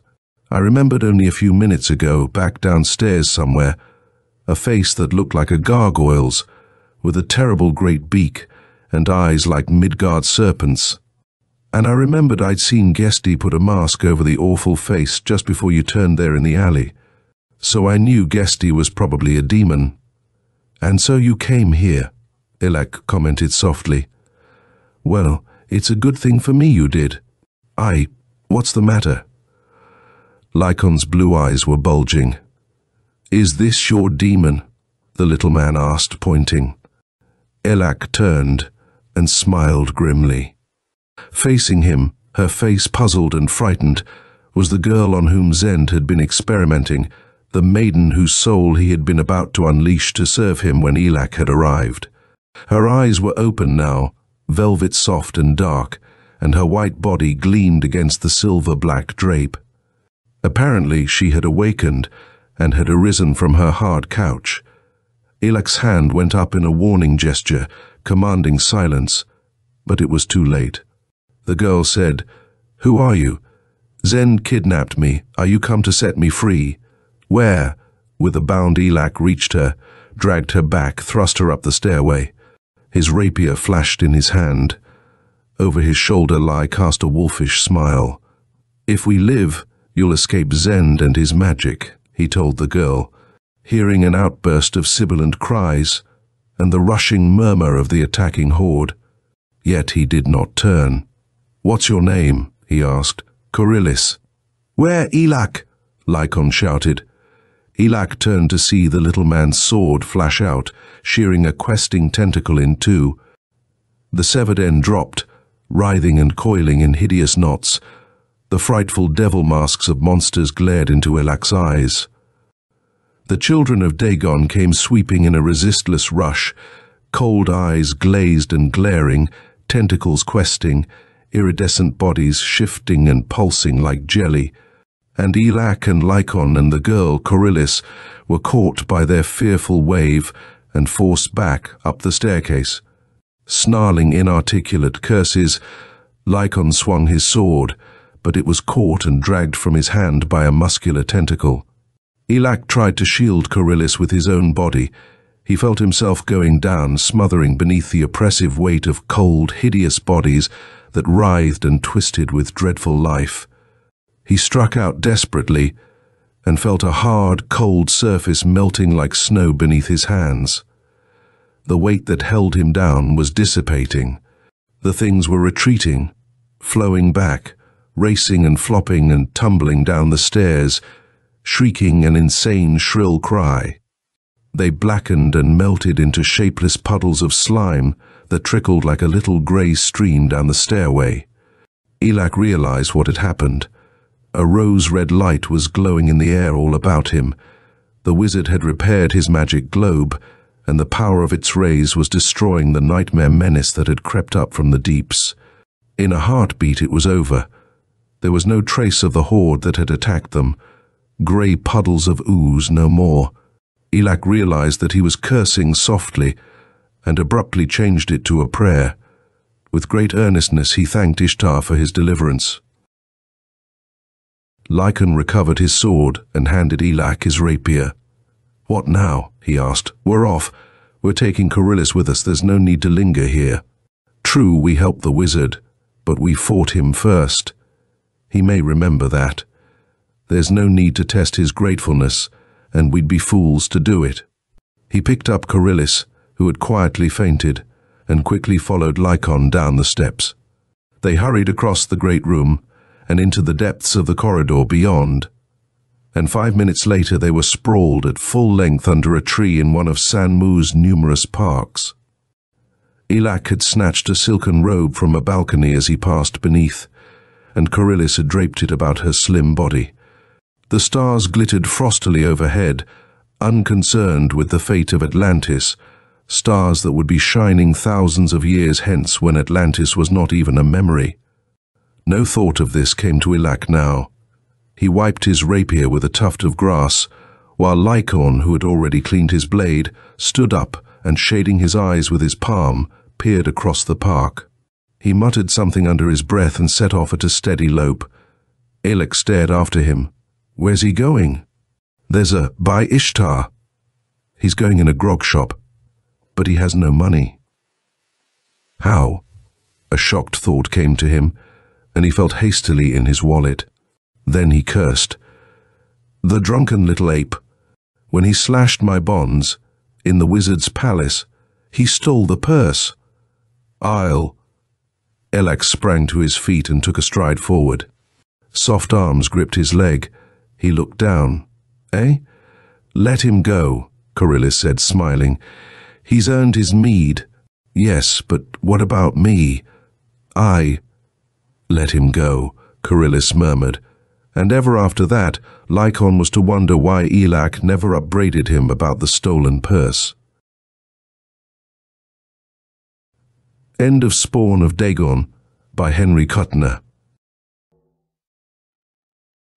The Ocean Leech by Frank Belknap Long. Weird Tales, January 1925. I heard Buka beating with his bare fists upon the cabin door and the wind whistling under the cracks. I objected to both, and I opened the door wide. Buka came in then, with a fierce rush of wind. He was a curious little man, with the sea and sky in his eyes, and he spoke in pantomime. He pointed towards the door and ran his fingers savagely through his reddish hair, and I knew that something had nearly finished him. I mean finished him spiritually, damaged his soul, his outlook. I didn't know whether to be pleased or horrified. Buka seemed more human with his queer, vivid gestures and flaming eyes, but I couldn't imagine what he had seen up on deck. Of course I found out soon enough. The men were sitting about in idiotic groups of 2s and 3s, and no one saluted me when I stepped out from the shadows of twisted cordage into a luminous stripe of moonlight. "Where's the boatswain?" I asked. Several of the men heard my question, and they turned and stared at me, and deliberately tittered. "It took the boatswain," said Oscar. Oscar seldom spoke to anyone. He was tall and lean, and his jaundiced scalp was fringed by yellow hair. I distinctly recall his dark, hungry eyes and his fringe of hair glistening in the moonlight. But the rest of Oscar I can no longer visualize. He has faded into an indefinite ghost of memory. It is curious, though, how clearly I remember every other shape and incident of that amazing night. Oscar was standing by my elbow, and I turned suddenly and gripped his arm. It reassured me to grip his strong, muscular arm, but I knew that I had hurt him, for his shoulder jerked and he looked at me reproachfully. I presume Oscar wanted me to stand upon my own feet, but he made a sweeping motion with his arm to assure me that it didn't matter. The wind whistled about our ears, and the tattered sails flapped and wheezed. Sails can speak, you know. I have heard sails protest in chorus, each sail with a slightly different accent. You get to understand their conversation in time. On still mornings, it is wonderful to come up on deck and hear the sails whispering among themselves. They make gestures too, and when they are tired, they sway pathetically against the sky. I took a turn about the deck and bawled out the men and told them to go to the devil. Then I got my pipe out and blew grotesque yellow effigies into the cold air. They danced in the moonlight and made the situation irredeemable.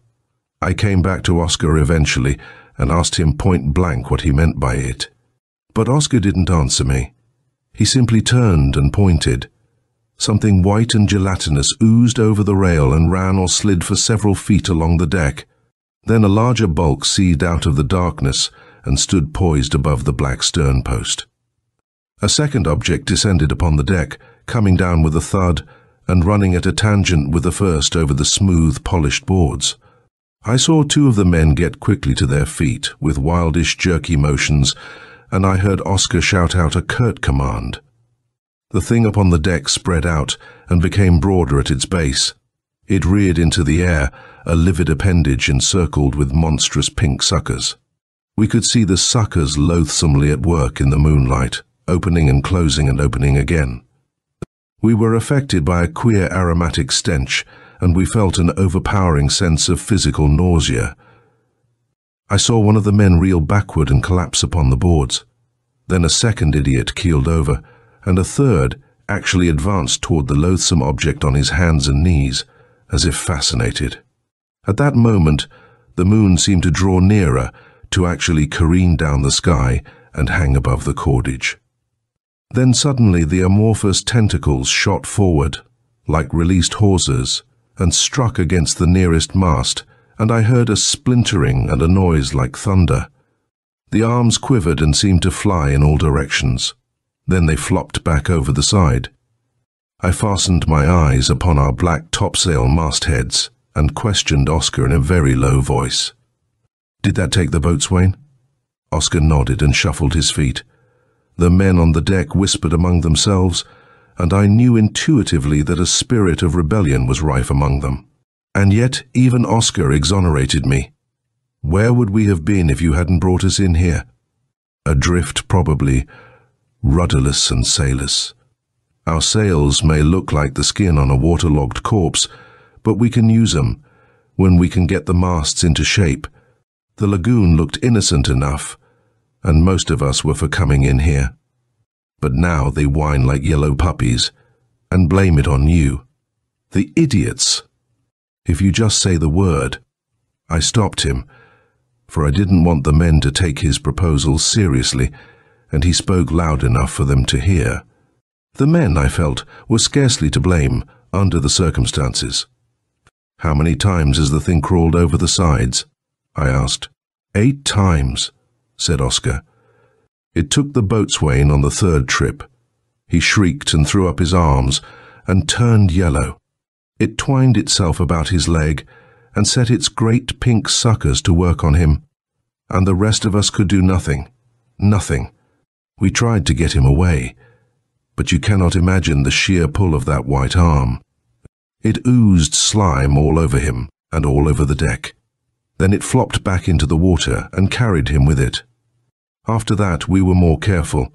I told the men to go below, but they only glowered at me. The thing fascinates them. They sit there and deliberately wait for it to return. You saw what happened just now. The thing can strike like a cobra, and it sticks closer than a lamprey, but the idiots won't be warned. And when I think of those quivering pink suckers, I feel sorry for them, and for myself. He didn't utter a sound, you understand, but he turned livid under the gills and his tongue stuck out horribly, and just before he disappeared over the side, I noticed that his lips were all black and swollen. But as I told you, he was immersed in yellowish slime, in ooze, and the life must have gone out of him almost at once. I'm sure that he didn't really suffer. With God's help, it's we who have to suffer. Oscar, I said, I want you to be quite frank, and if necessary, even brutal. Do you think that you can explain that thing? I don't want any wretched theories, Oscar. I want you to fashion a prop for me, Oscar, something for me to lean upon. I'm so very tired, and I haven't much authority here. Oh, yes, I'm supposed to be in command, but when there is nothing to go upon, Oscar, what can I say to them? How can I get them down into the cabin? I pity them so. What do you think it is, my friend? The thing is obviously a cephalopod, said Oscar quite simply, but there was a look of shame and horror in his eyes, which I didn't like. An octopus, Oscar. Perhaps, or a monstrous squid, or some hideous, unclassified species. A greenish cloud covered the face of the moon, and I saw one of the men crawling on his hands and knees along the deck. Then he gave a sudden defiant scream, ran to the rail, and held out his arms. A white exudation ran the entire length of the rail. It rose up and quivered amidst illimitable shadows, and then it poured in an abominable stream over the scuppers and enveloped the hectic form of the wretch. And it made no sound. The poor fool tried to get away. He screamed, made shocking grimaces, fell down upon the deck, and tried to draw himself along by his hands. He pawed at the smooth, slippery surface, but the thing had wound its tenebrous tentacles about his leg, and it pulled him. It pulled him slowly and hideously. His head struck against the scuppers, and a crimson stream, no wider than a hawser rope, ran down the deck and formed a miniature pool at Oscar's feet. A sucker fastened upon his right temple, and another got in under his shirt and set to work upon his bare chest. I tried to get to him, but Oscar held fast to my arm and would not tell me why. The body became white, slimy, changed before our eyes, and not one man stepped forward to prevent it. Suddenly, while we watched, the dead man, whose eyes had already glazed, was jerked forcefully toward the scuppers again and again. But he wouldn't go through. His head was soon pounded into an unimaginable resemblance of something we didn't care to think about, and we became deadly sick. But we watched, strangely fascinated, even perhaps more than a little resentful. We were watching something brutal and incredibly alive, and we beheld it in an unrestrained exercise of all its faculties.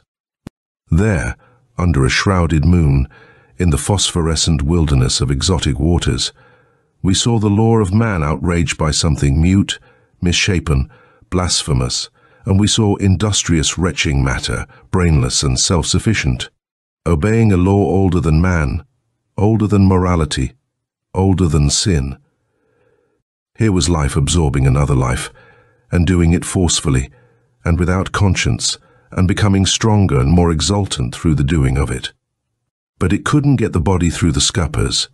It pulled, and finally let go.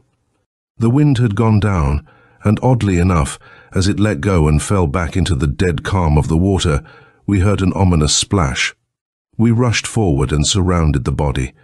It seemed to swim in a river of white jelly.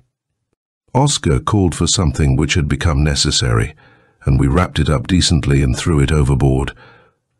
But Oscar repeated a few words mechanically out of the little black prayer book, which he imagined were appropriate.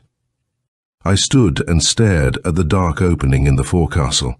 I don't know to this day how I got the men through that dark opening, but I did it, with Oscar's aid. I can see Oscar standing with his glistening head against a voiceless wilderness of stars. I can see him shaking his fists at the slinking cowards on the deck, and shrieking out commands. Or were they insults? I know that I stepped forward and helped him, and I think I must have used my fists, for later on I discovered that my knuckles were bruised and discolored, and Oscar had to bandage them. It is queer how Oscar has faded in my memory, for I thought a great deal of him, in spite of his queer ways, and his large hungry eyes, and his fringe of yellow hair. He helped me get the men into the forecastle, and so did Bouquet. Bouquet with a perfectly horrified face, and with lips quivering and struggling with a vicious inarticulateness. We drove them in like sheep, but sheep often rebel and are troublesome. But we got them in, and then we turned and looked back at the gaunt masts, swaying soullessly against the lifeless, somber regularity of calm sea and sky, at the hanging ropes and frizzled sails, and at the long, moon-washed rails and the encrimsoned scuppers. We heard Bouc inside, blubbering idiotically to the men. Then something made a dreadful guggling sound in the water, and we heard a loud splash. "It's risen again," said Oscar, in a tone of despair. I sat in my cabin, reading a book. Oscar had bandaged up my hands and left, and he had promised not to disturb me. I endeavored to follow the little printed signs on the white page before me, but they called up no images, stimulated me to no response. The words did not take shape in my mind, and I did not know whether the stupid phrases that I sought to understand formed part of an essay or a short story. The title of the book itself I cannot now recall, although I think that it had something to do with ships and the sea and derelicts and the pitfalls of over-imaginative happenings. I fancied that I could hear the water lapping against the side of the ship, and now and then a great splash. But I knew that a portion of my brain hotly repudiated both the lapping and the splash, and I assured myself that the nervous excitement under which I labored was but physical and momentary, and in no sense psychic, or due to outside causes. My senses had been appalled, and now suffered a natural reaction from the shock, but no new danger threatened me. Something pounded upon the door. I got quickly to my feet, and it did not occur to me at that moment that Oscar had promised that no one should disturb me. "What is it you want?" I asked. There was no direct or satisfactory answer, but a queer guggling noise came to me through the door, and I fancied that I could hear a quick intake of breath. A horrible, intense fear took grim possession of me. I looked at the door in white horror. It shook like boards in a gale. It bent inward under a terrific impact. Thud followed thud, as if some monstrous body had hurled itself forward only to withdraw, and to come back with additional momentum. I quelled an impulse to cry out, and I opened my mouth and shut it, and opened it again. I ran forward to assure myself that I had really bolted the door. I fingered the bolt caressingly, and then I retreated until my back was against an opposite beam. The door bulged inward hideously, and immediately afterward there followed a great crash, and a splintering and a sundering of wood, and a wrenching of hinges. The door gave, fell inward, and was lifted up on the back of something white and unspeakable. Then the panel was hurled violently against the wall, and the thing under it rolled forward, with terrible and increasing velocity. It was a long, gelatinous arm, an amorphous tentacle with pink suckers that slid or oozed towards me across the smooth floor. I stood with my back pressed against the beam, with only my harsh, stertorous breathing to keep it at bay. I could see that it did not fear me, that arm, and I could do nothing. It was long and white, and it slid towards me. "Can I make you understand?" And Oscar had bandaged my hands, and they were but feeble, fumbling instruments. And that thing was utterly intent upon its purpose, and it did not need eyes to guide it across the floor. An ungodly, aromatic odor had entered the cabin with the thing, and it overpowered me almost before the tentacles seized upon me. I endeavored to slough off the great, loathsome folds with my bandaged hands, but my crippled fingers sank into the jelly-like tissue as in soft mud. It was palpitating, living tissue, but it seemed to lack substantial body, and it gave horribly. It gave. My hands went right through it, and yet when it gripped me it was elastic and it could tighten its grip. It strangled me. I felt that I could not breathe. I bent and twisted, but it had wound itself about me, and it held me, and I could do nothing. I remember that I called for Oscar. I shouted myself hoarse, and then I think I was dragged ruthlessly across the floor, through the smashed-in door, and up the stairs. I remember now how my head pounded upon the stairs as we ascended, I and the thing, and I think that my scalp bled, and I know that I lost 3 teeth. I received dreadful blows, cuffs, from the corners of stairs, from the edges of doors, and from the smooth, hard boards of the deck itself. The thing dragged me out across the deck, and I remember that I saw the moon through folds upon folds of obscenely bloating jelly. I was buried deep down within fatty, obscene folds that shivered and shook and palpitated in the moonlight. I no longer felt any desire to protest or to cry out, and the thought of Oscar and a possible rescue did not fill me with elation. I began to experience sensations of pleasure. How am I to describe them? A peculiar warmth pulsed through me. My limbs quivered with a weird expectancy. I saw through the folds of animate jelly a great reddish sucker, or disc, lined with silver teeth. I saw it descend rapidly through the folds. It fastened upon my chest, and a momentary revulsion made me claw ludicrously at the nauseous tissue surrounding me. There was a kind of cruelty in the refusal of the flimsy stuff to offer any resistance. One could go on that way forever, clawing and tearing at the fatty folds, and feeling them give, and yet knowing that nothing could possibly come of it. For one thing, it was utterly impossible to get a hold on the stuff, to get it between your hands and squeeze it. It simply flipped away from you, and then it rushed back and solidified. It could condense and dilate at will. My feeling of horror and antipathy disappeared, and a new tide of exaltation, of warmth, of vigor surged over me. I could have wept or screamed with pleasure and genuine ecstasy. I knew that the monster was actually drawing up my blood through its fumbling, convulsive suckers. I knew that in a moment I should be drained as dry as a grilled carbonado, but I actually welcomed my inevitable dissolution. I made no effort to conceal my glee. I was frankly hilarious, although it seemed unjust to me that Oscar should have to explain to the men. Poor Oscar. He tied up the loosened ends of things, smoothed over vulgar and disagreeable realities, made the raw, ungarnished facts almost acceptable, almost romantic. He was a precious stoic and gloriously self-reliant. That I knew, and I pitied him. I distinctly recalled my last conversation with him. He was slouching along the docks, with his hands in his pockets and a cigarette between his teeth. "Oscar," I said, "I didn't really suffer when that thing fastened upon me." "I didn't really. I enjoyed it." He scowled and scratched his ridiculous fringe of hair. "Then I saved you from yourself," he cried. His eyes blazed, and I saw that he wanted to knock me down. That was the last I saw of Oscar. He faded into the shadows after that, but had I kept him with me I might have been wiser.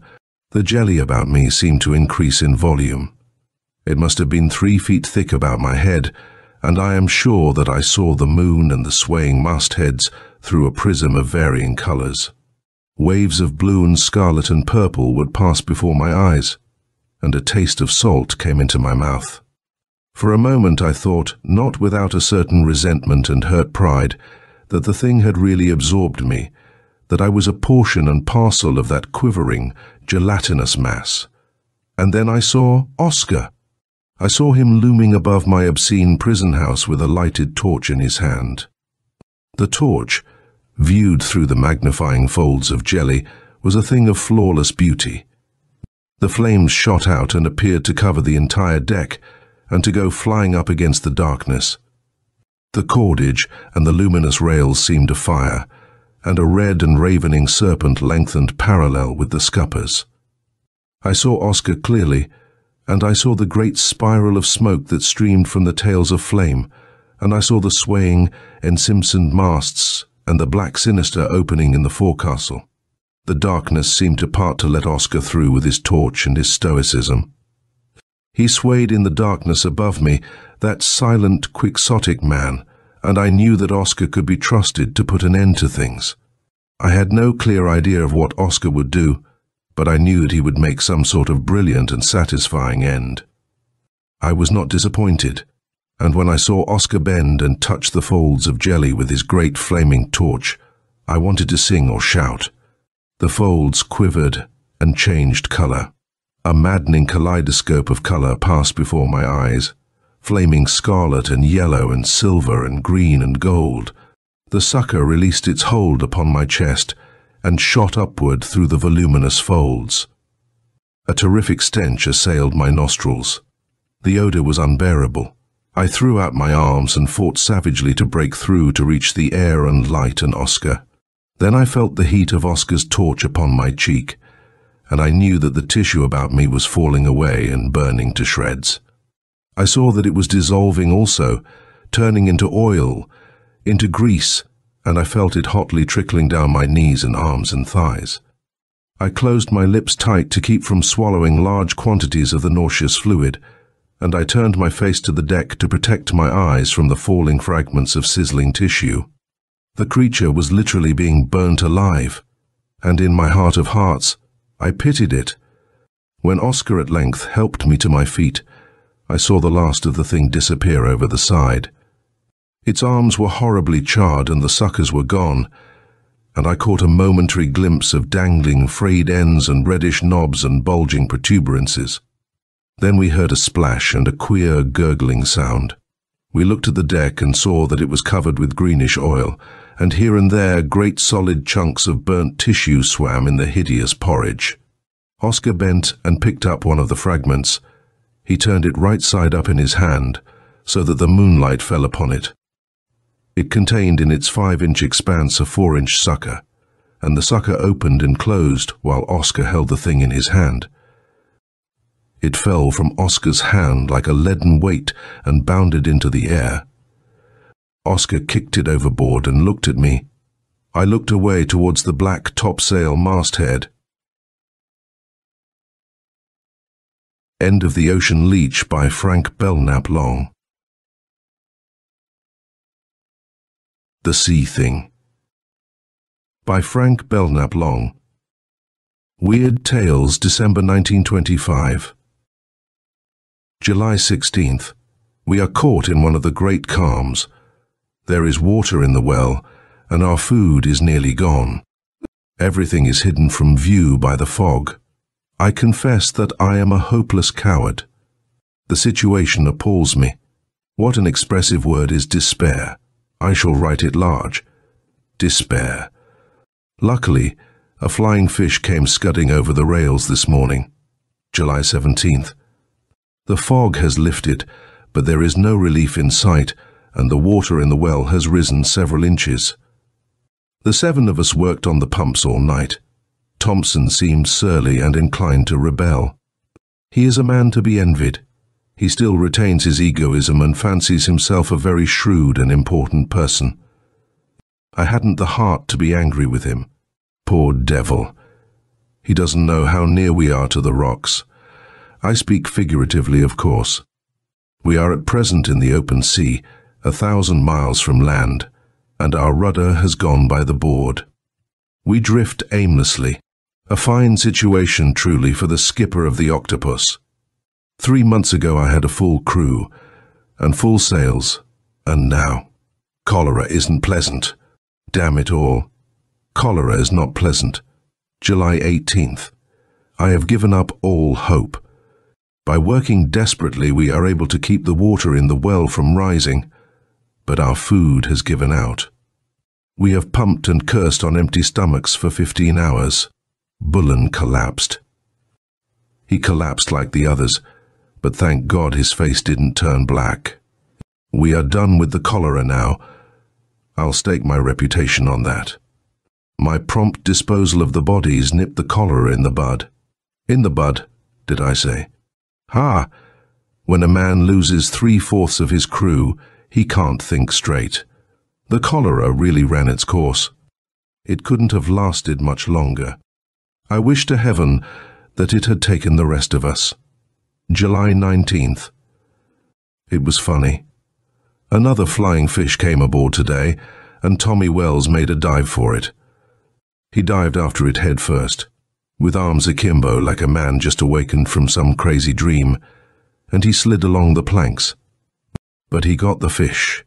He caught it between his two hands and bit into it, and finally disposed of it, bones and all. "That was a devilish thing to do," said Thompson. Big Johnny Boltzig cursed horribly. I felt rather light in the head, and I didn't say anything, but I was a bit put out. We could have divided the flying fish up, but as I say, it was funny. July 20. Our case is desperate. There isn't a breath of air stirring, and Boltzig has joined Bullen. They are both below, unable to move an arm between them, and Bullen is very near death. Curiously enough, though, the five of us are able to keep the water down. But we are tired. Tired. July 21. We have one thing to be thankful for. The water has not risen an inch in 12 hours, and we didn't pump. We are too tired to pump. We lay about on the decks, and cursed and made faces at the sky, and we never mentioned food. But Thompson's tongue stuck out queerly. "Put that rag in your mouth," I shouted. It was a coarse remark to make to a starving man, but I was suffering acutely. Why do I continue to write in this log? July 22. We are saved! Who could have anticipated such glorious good luck? A boatload of provisions and a jolly companion to cheer us up. He claims that he is the sole survivor of the Princess Clara. You have undoubtedly heard of the princess. A finer brig never put out from Frisco, and she's gone. A hurricane and a leak did for her. 6 or 7 got away in the longboat, but my friend, I call him that, because he has saved us all, my friend threw them overboard. They died first, of course. Get that straight. They died from fright or from drinking salt water, and my friend didn't like the company of corpses, so he just naturally disposed of them. That's his story, and I accept it at its face value. I'm not a man to go poking about and asking questions.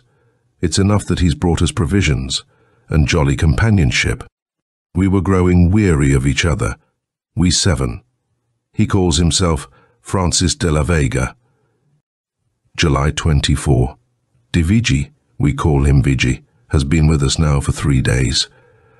He has the run of the ship, and I have given him the mate's cabin.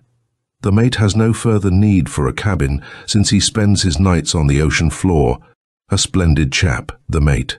He was the first to go. But I mustn't rake up old ashes. Divigi is tall and amazingly lean, and I never saw a paler man. His face is drawn and haggard, and his eyes large, and they consume you. There is something devastating about his eyes. Sometimes they seem 100 years old. His forehead is high, and as yellow and dry as parchment, and his nose is curved like a scimitar. Strangely enough, he reminds me of Poe's usher. I say strangely enough, because the man has nothing but his appearance in common with the aristocratic neurotic of Poe's tale. He is boyish, gay, and utterly free from gloom. His manner is ingenuous and charming. He is all smiles and assurance, and he tells stories that are almost Rabelaisian in their frank, coarse humor. He possesses a remarkable knowledge of medicine, or perhaps I should say of healing, since he uses no drugs. But he has completely restored Bullen and Big Johnny Boltzig. The 8 of us make a jolly crew. He has given us new life, new confidence. His presence is a delight to us. There is one thing curious about him. His hands are cold and almost lifeless. There is no blood in them. I never before saw such hands on a human being. And the nails are astonishingly long. July 27. Divigi has kept more to himself. He remained locked in his cabin this morning and answered my anxious questions through the keyhole. But I was too busy to show surprise. There was a curious chill in the air which promised wind and Thompson, Wells and I worked desperately to get up the topgallants and strengthen the weather leeches. The rest were too tired to work, and I did not press them. I have no desire to reassert my authority just yet. The first sign of a breeze will increase the crew's morale, and then I hope to regain my old power of discipline. July 28. I am worried about Daviji. This morning he came on deck looking so drawn and haggard that I left the taffrail where I had been standing with one hand grasping the weather vang and crossed the deck to comfort him. His eyes looked appealingly into mine. "Couldn't sleep all night," he said. "The ship tosses so. The great calms certainly make a ship roll." "They do," I replied, "but you don't notice the roll so much on deck. If you wish, you may carry your bedding up and sleep with the boys on the planks. But don't be startled if a flying fish flops in your face." Daviji smiled. "Thanks," he said. "The idea appeals to me. I'll act on it tonight." July 29. A breeze is surely coming soon. All of the signs point to it. I have been working frantically on a miserable substitute for a rudder.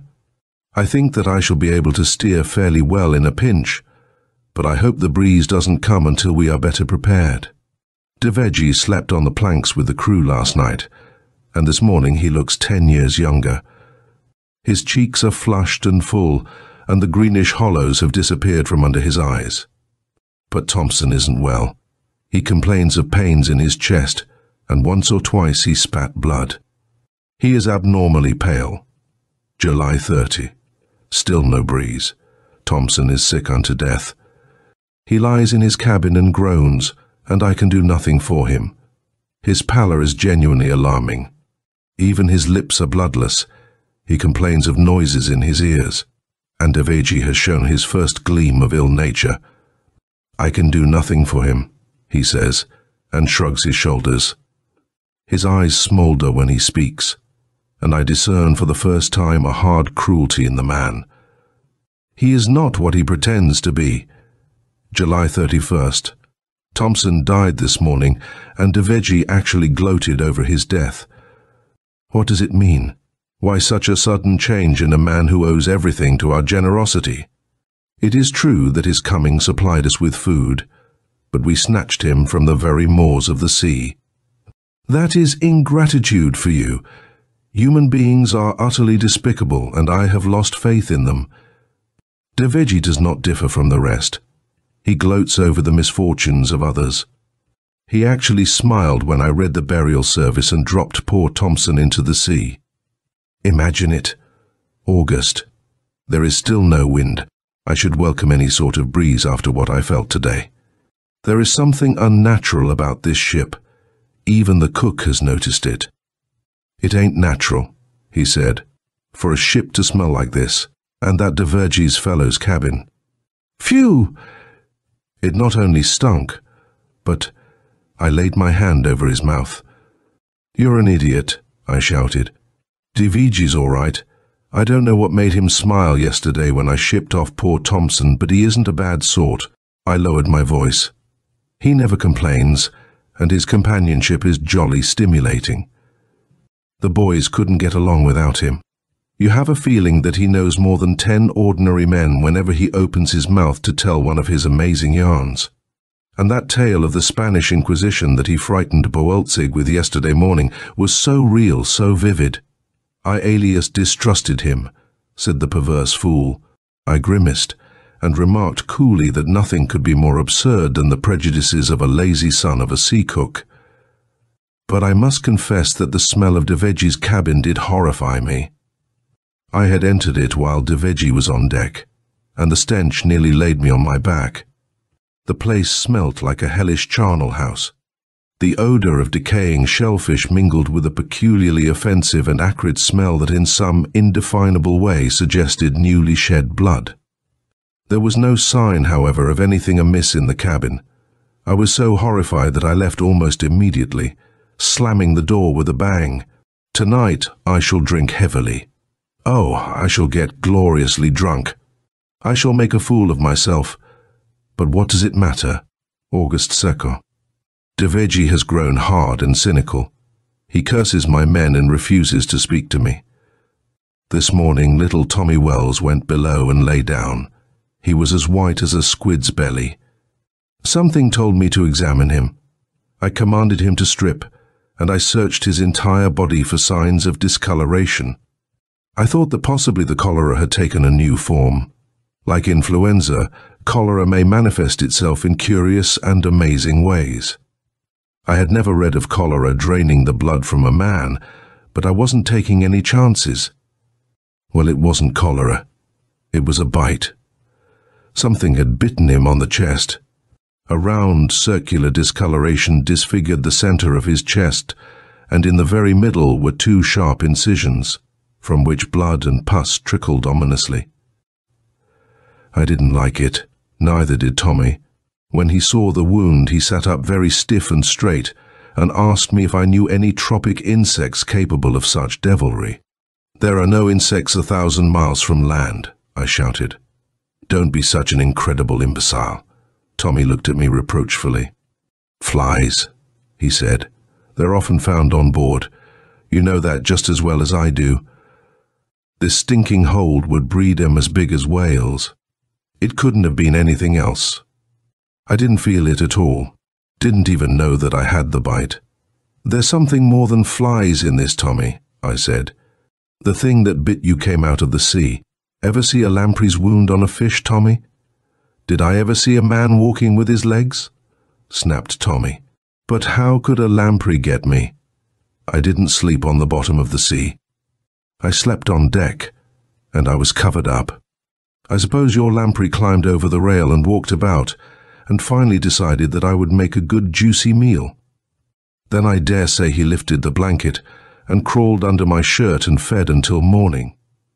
He would be wise enough, of course, to get away and over the side before daybreak. Is that your theory, Captain?" I was curiously impatient with the boy. His levity had somehow stung me. "It's a better theory than your flies," I responded. Tommy smiled grimly and turned over in his bunk. August 3. Tonight I went down into the pit. Something walks at night in this ship. The pestilence that walketh at nightfall. I wonder if the Hebrew prophet saw what I felt. I awoke from a heavy sleep, and something that does not sleep was standing above my bed. The cabin was wrapped in a velvety blackness, and I could see nothing, not even a shadow. But I heard it gulp, and I smelt. The odor of decay was so strong that it stung my nostrils. And I heard the thing above me gulp. It didn't breathe or whisper or cry out, but it simply gulped. I tried to rise, but it laid its hand on my head and forced me back. And its hand was slimy, like the hand of a frog. August 4th. An unaccountable incident occurred on deck today. I am obliged to believe that Daviji is insane. Red Walker was working on the braces, and his hand accidentally slipped. He cut himself badly. The blood ran down his arm, and we all feared that he had severed an artery. His underlip trembled, but he didn't complain or cry out. He simply walked with unsteady steps toward the forecastle, while he sought to stanch the flow of blood with his uninjured hand.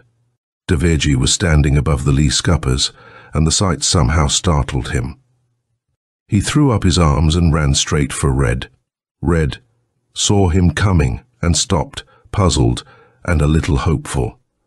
He recalled Daviji's power of healing. In a moment, Daviji had seized upon the injured arm. He gripped it forcefully and put it under his shirt. He held Red Walker's wrist against his chest, and he seemed horribly excited. His eyes bulged. His cheeks turned grey, and balls of sweat accumulated on his forehead.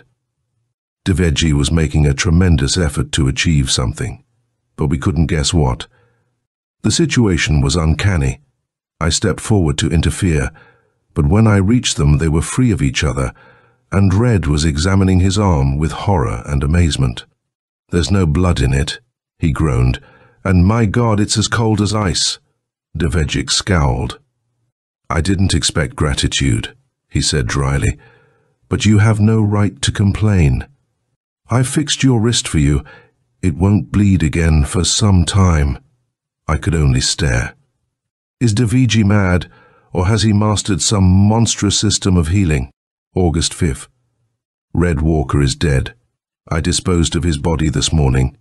It was white and rigid, and I noticed an extraordinary discoloration above the wound on his wrist. From the elbow down, his arm was bright green. I cannot explain it. Blood poisoning, perhaps, but I do not like Daviji. I no longer trust him. His presence has become obnoxious to me. August 6. I am stunned, frightened. Who could have dreamed, who could have expected? The thing is so incredible, so hideous, so utterly outside human experience. I found the book in the ship's library. It was one of 40 water-soaked volumes. It was a very ancient book, and the leaves were yellow and the cover eaten away at the corners. It was dated 1823. But that is not strange. Books 100 years old are not uncommon on clipper ships that should have been scuttled before the beginning of this century. I had poked among the absurd books out of curiosity, incidentally seeking something to read that would lift me above a gruesome world of sea and sky and walking pestilence. I turned the pages of the little book rapidly and laughed at the ridiculous lore that graced its soiled yellow pages. It was a miscellany, bearing the title, A Writer's Evening, and the incongruity of such a book among such surroundings amused and delighted me. And then I discovered the following passage, and I had no longer any desire to laugh. According to Father Feiju, in the month of June 1671, some young men were waiting by the sea in Bilbon, when one of them, named Francis de Juveji, suddenly leaped into the sea and disappeared presently. About 5 years afterwards, some fishermen in the environs of Cadiz perceived the figure of a man swimming and sometimes plunging under the water. It is said that his body was entirely covered with scales. They also added that different parts of his body were as hard as shipwood. Father Feiju adds many philosophic reflections on the existence of this phenomenon, and on the means by which a man may be enabled to live at the bottom of the sea. August 7th. This morning I showed Tommy Wells the miscellany. He read it slowly, and his face actually turned yellow. His small blue eyes narrowed. "We must act at once," he said. "Later we have made our plans. Tommy and I are to bunk together tonight. We have automatics, and a sharp knife. The knife, we feel, will be necessary. This morning Tommy and I discussed vampirism. A stake or knife must be driven through the heart, said Tommy. But a sea vampire, Tommy, I responded, is different. Tommy shrugged, to conceal the horror and uncertainty in his tired brain. We are resolved to do everything possible. August 8. It is over. Poor Tommy is gone, but Daviji will trouble us no more. I am dazed, horrified, but I must write it all. It is a duty I owe to Tommy. He would want it on record. Tommy was always methodical, and he insisted on regulations. I must put it in the log to please Tommy. We were awake in our bunks when the door opened. We heard the door creak on its hinges. Something unutterable had entered the room. We could hear the thing gulp. Tommy gripped my arm, and I got ready to strike a match. I waited until its soft, slimy approach became unbearable. I waited until it stood at the foot of my bunk, and until its green, glassy eyes were vaguely discernible in the almost total blackness. It was watching me, and I realized that it could see in the dark. I lit the match. My hand shook frightfully, but I carried the match to the tallow wick, and then it sprang. But it didn't spring at me. It went higher, and it got Tommy about the neck. I could hear him choke and gasp. In passing me, the thing had knocked the match from my fingers, and we were once more in total darkness. I had seen something long and green and slimy going upward, and I had heard Tommy's frightful scream. But I saw and heard nothing else for the space of 30 or 40 seconds. I was unable to move or think. I sat on the edge of my bunk, and my heart came up in my throat and flopped over. I was conscious of two objects struggling and gasping on the floor. I heard gulping and a low moaning, and then the night was loud with Tommy's screams. He shrieked and shrieked and shrieked, and between the screams there came a torrent of jumbled nouns and adjectives. Green, eyes, ooze, mouth, wet. I finally got out another match and struck it. I kept my eyes averted and carried the match rapidly to the candle wick. I knew that if my eyes fastened upon the thing on the floor, I should drop the match. I waited until the wick flared, and then I looked. Something was on top of Tommy. It covered him and seemed apparently about to absorb him. In its evil, distorted features and long-nailed hands, I recognized a caricature of Deveji, but the evil in the man had sprouted. It had turned him into a jellyfish, fishy monstrosity.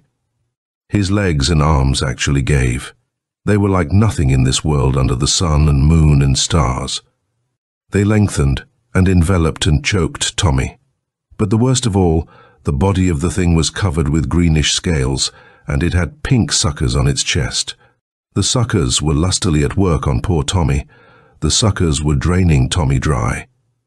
His screams kept getting louder and louder, and he muttered pathetic invocations and shameless blasphemies, and his scared eyes watched me. There was a challenge and a mute appeal in them. I thought of the revolver in my bunk. I turned, and my fingers sought frantically for the weapon. At length I found it. I gripped the butt and leveled it. I leveled it at Tommy and the thing on the floor. I fired at Tommy and the thing. I had no intention of sparing Tommy. I knew that Tommy would not want that. The appeal in Tommy's suffering eyes was unmistakable. After that, objects refused to retain their identity in my sight. They coalesced and separated and came together again. The objects on the floor merged with the table and chairs and bunk ends. I have a vague recollection of carrying two bodies on deck and dumping them overboard. I remember that one body was long and slimy and strangely heavy. The other was amazingly light. Before I carried the long, heavy body on deck, I drove a knife through its heart. I think that the blood spurted out and spattered my arms and legs. But the memory of this occurrence is more vague than the shadow of a dream. Did the long green body groan when I stabbed it, and did a look of ineffable happiness and gratitude come into its eyes? Did the small body also speak to me before I carried it on deck? Did I later go into Deveji's cabin and breathe the fresh, clean air that blew through it? I cannot answer these questions, but I do not think that they require an answer. August 9th. A breeze! A breeze! The great calm is broken, and all hands are busy forward. I thank God that by tonight we shall be headed toward Frisco. End of the Sea Thing by Frank Belknap Long. The Sea Horror by Edmond Hamilton. First published Weird Tales, March 1929. It is only now, when we know all the story, that we see at last how narrow was our escape, that we understand at last the power and the dread of that dark horror that rose to whelm an unsuspecting world. From the first sailing of the Clinton expedition to that last flaming hour of tremendous combat, when the destiny of a planet was settled forever, we can follow the thing now, and can recognize what vast and unseen forces they were that wove around our world the net of a terrible doom. For it is only now, when the horror has passed over us, that we can understand that horror from its beginning. It is with Clinton himself that the beginning lies, and with the expedition which bore his name. Dr. Herbert Clinton, holder of the chair of marine zoology at the University of London, was generally conceded to be the foremost expert on deep-sea life in all the British Isles. For a score of years, indeed, his fame had risen steadily as a result of his additions to scientific knowledge. He had been the one to prove first the connection between the absence of ultraviolet rays and the strange phosphorescence of certain forms of bathic life. He had, in his famous Indian Ocean trawlings, established the significance of the quantities of foraminiferal ooze found on the scarps of that sea's bottom, and he it was who had annihilated for all time the long-disputed Kempner-Stoll theory by his brilliant new classification of ascidian forms. Even to the general public, the slender, grey-haired scientist with the keen grey eyes was a well-known figure. For it was his famous investigations into the forms of deep-sea creatures which had made possible the building of the new K-type submarines.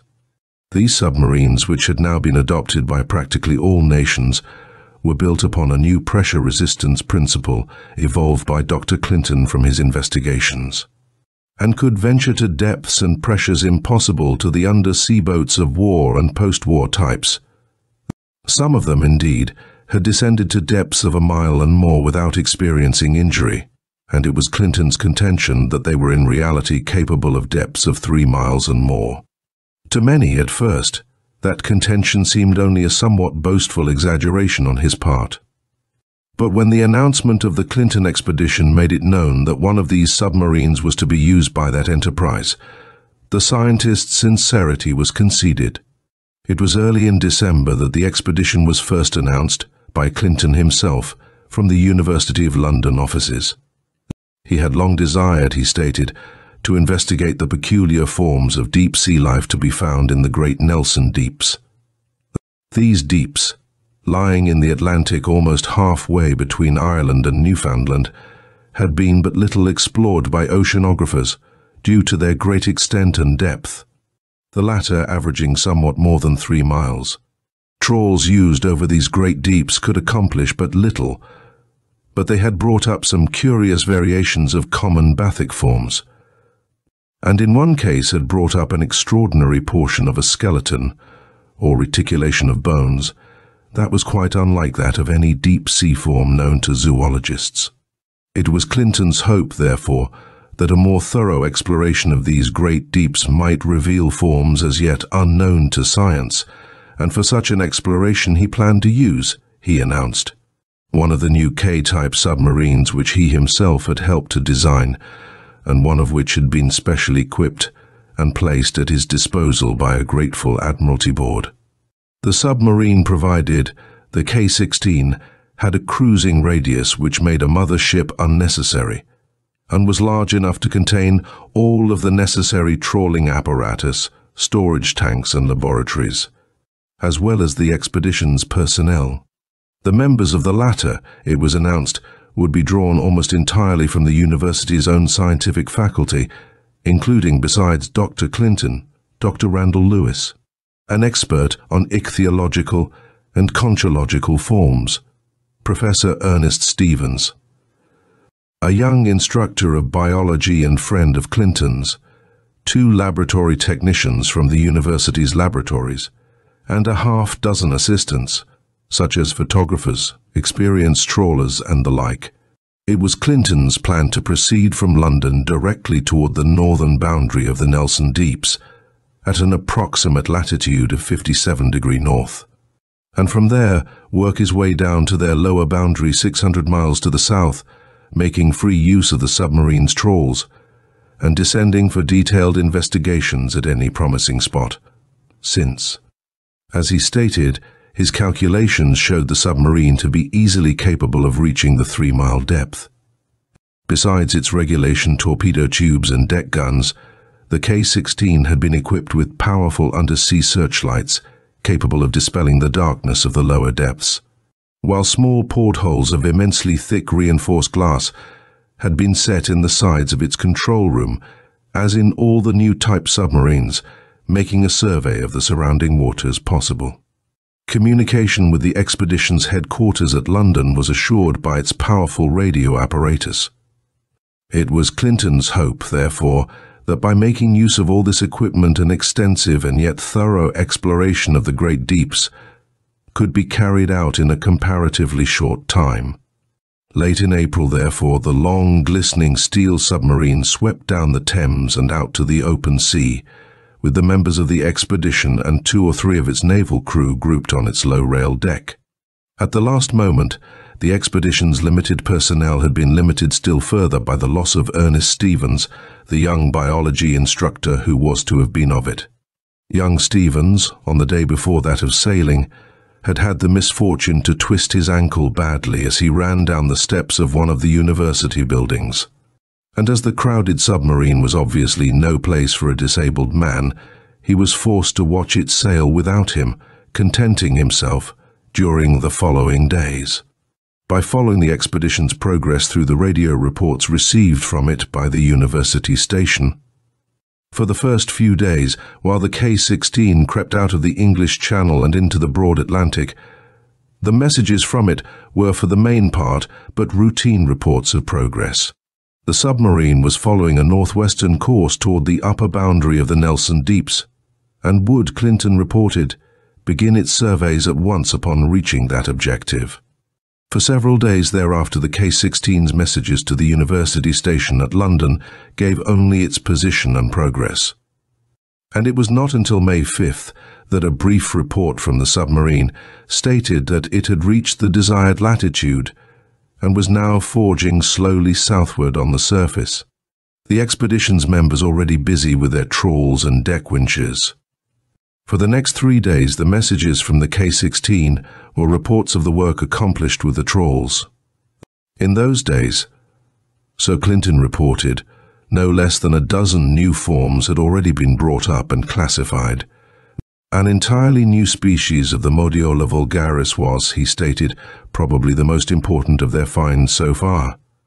But besides this, a half-dozen variations of common Malacopterygia and Acanthopterygia forms had been obtained and examined.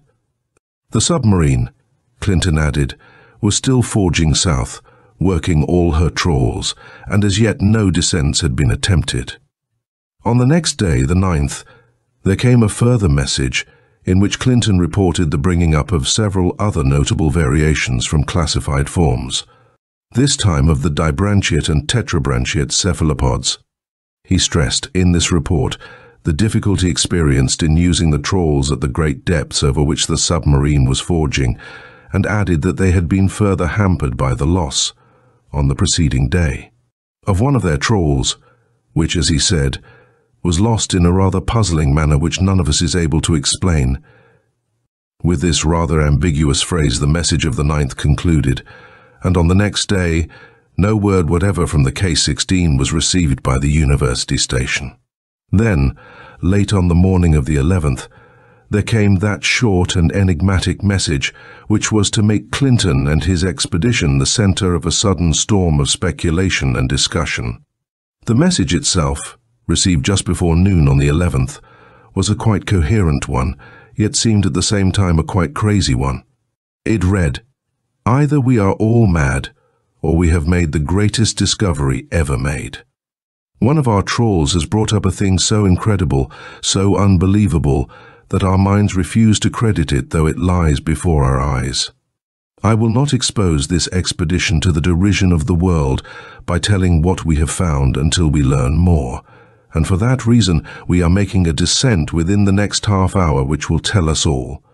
When you hear from us again, we shall either have made the greatest discovery ever made by men, or shall know ourselves the victims of some incomprehensible delusion. Clinton." Considering that message, it is hardly surprising that the world found it interesting, and that within the next few hours the newspaper-reading public developed a sudden interest in the scientific expedition of whose existence it had hardly been aware until then. Through the afternoon of the 11th, in 100 radio stations on both sides of the Atlantic, press writers and scientists alike crowded into the little receiving rooms to wait for the first news from Clinton and his expedition. And in the university station at London, Stevens and Clinton's other friends and associates waited tensely for that news. Through the long afternoon of that long spring day they waited, and the world waited, but still there came no word. Night fell, but a veil of silence had dropped upon the submarine, and when morning came it found Stevens and his friends still waiting in vain by the silent impersonal instruments.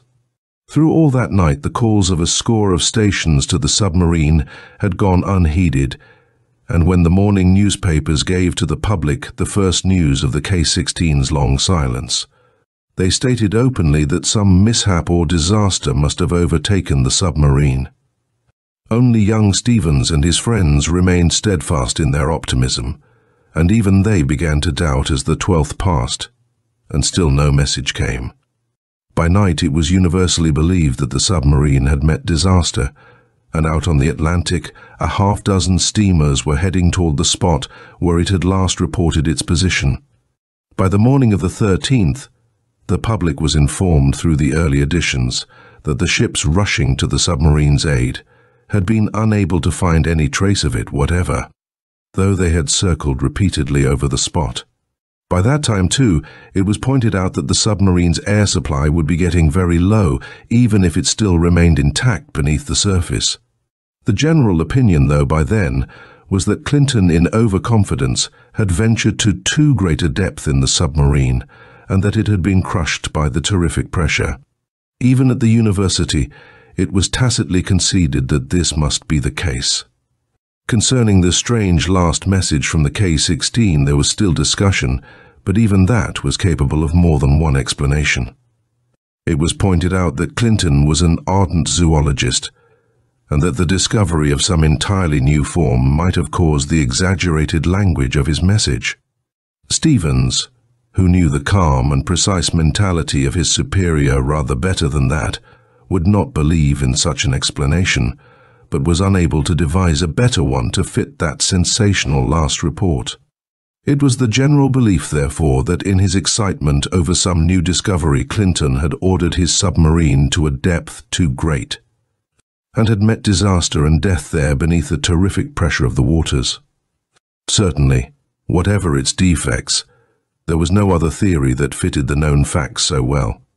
Thus, in a few days, the brief sensation of Clinton and his ill-starred expedition was disposed of. It was useless, of course, to attempt to locate or raise the missing submarine at that terrific depth, and no such suggestion was ever made.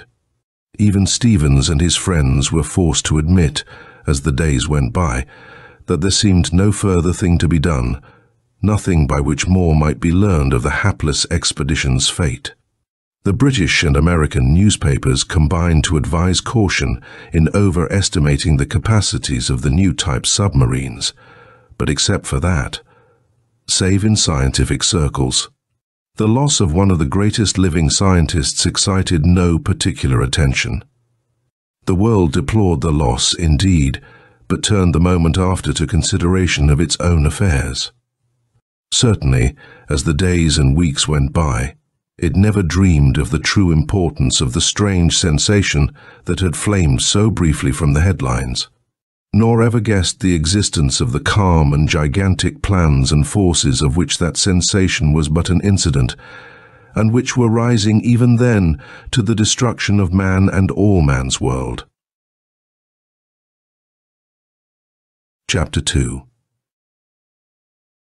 It was on the 4th day of August, just 3 months after the passing of Clinton and his expedition, that the first news of the approaching terror was given to the world.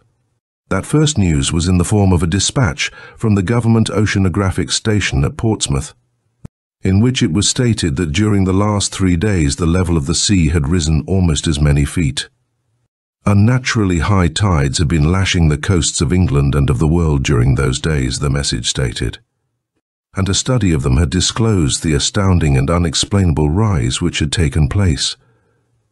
The dispatch added that the rise was a worldwide and not a local one, since corroborative reports of it had been received from associated oceanographic stations at New York, Yokohama, Sydney and Calcutta.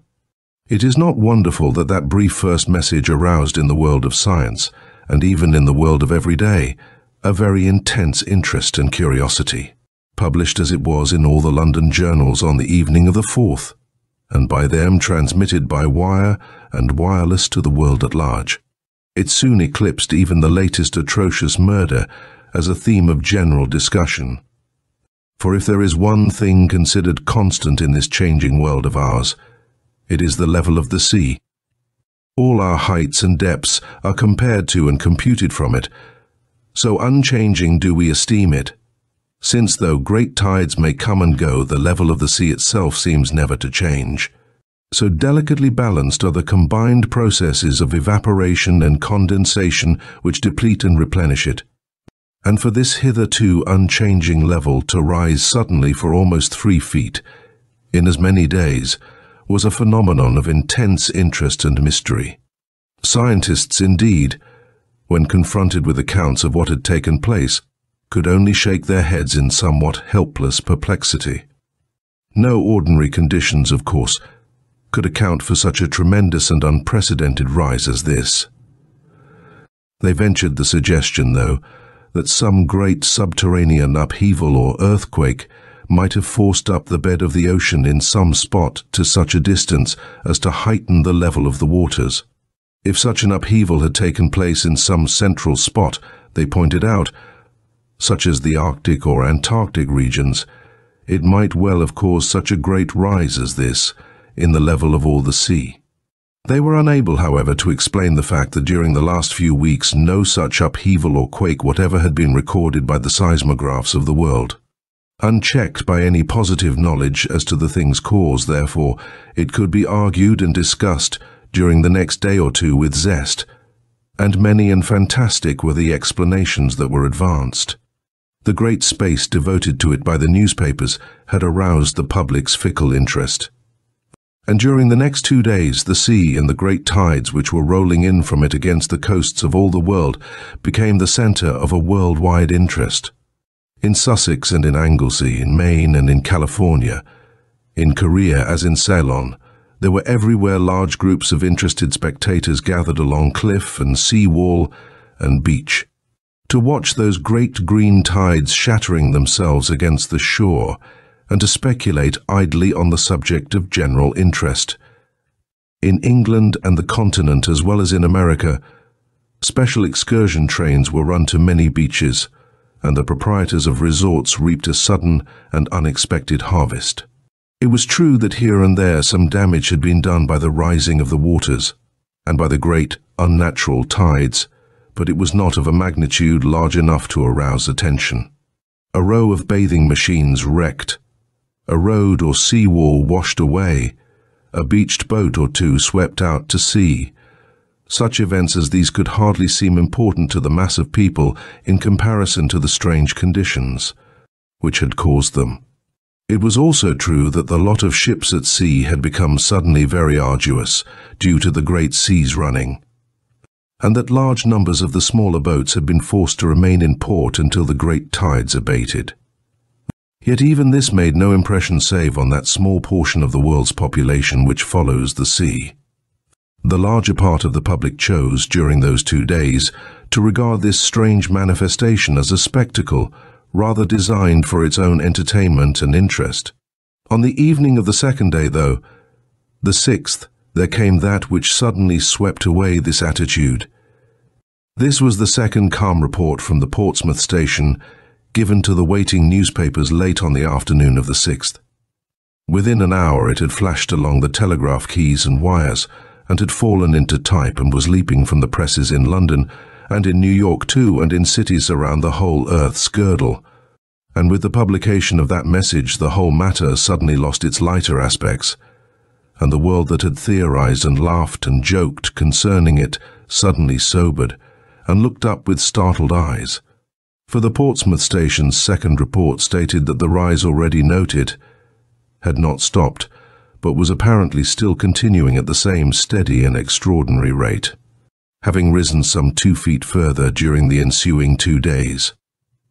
While this extraordinary rise is purely a temporary one, of course, said the report, it seems advisable that preparations be made for the evacuation of whatever regions or sections lie at a height of less than 10 feet above the former standard sea level. It was this calm advice that sent a sudden chill across the peoples of the earth, so that for the first time there rose the thought of peril in connection with the thing. All during the next day, while the day and night slid around the world in endless alternation, men spoke of the thing with knitted brows and troubled eyes. And in Edinburgh and Chicago and Honolulu and Bombay said to each other, as though with a strange new thought, if this thing, this rise, keeps on, it's going to be a bad thing. Do you know? It was as though that thought had stridden across the world, like some giant spectre of fear, to still with lifted ghostly hand the laughter which the matter had aroused at first. But in one spot of earth men neither laughed nor spoke concerning it, but laboured madly to stem the peril which they saw rising swift to whelm them and theirs. An observer hanging high over Holland on that fateful 6th would have made out, all along the coasts of that sunken little land, a desperate and unceasing activity, as of the efforts of some swarming insects to repair a breach in their tiny fortifications. For the last few days, indeed, the rising sea had been lashing with all the power of its tremendous tides against the dikes which alone protected the sunken little land from the fury of the ocean. Inch by inch that land had been won from the ocean's power, and walled with the thick dikes which until now had resisted all the ocean's blows.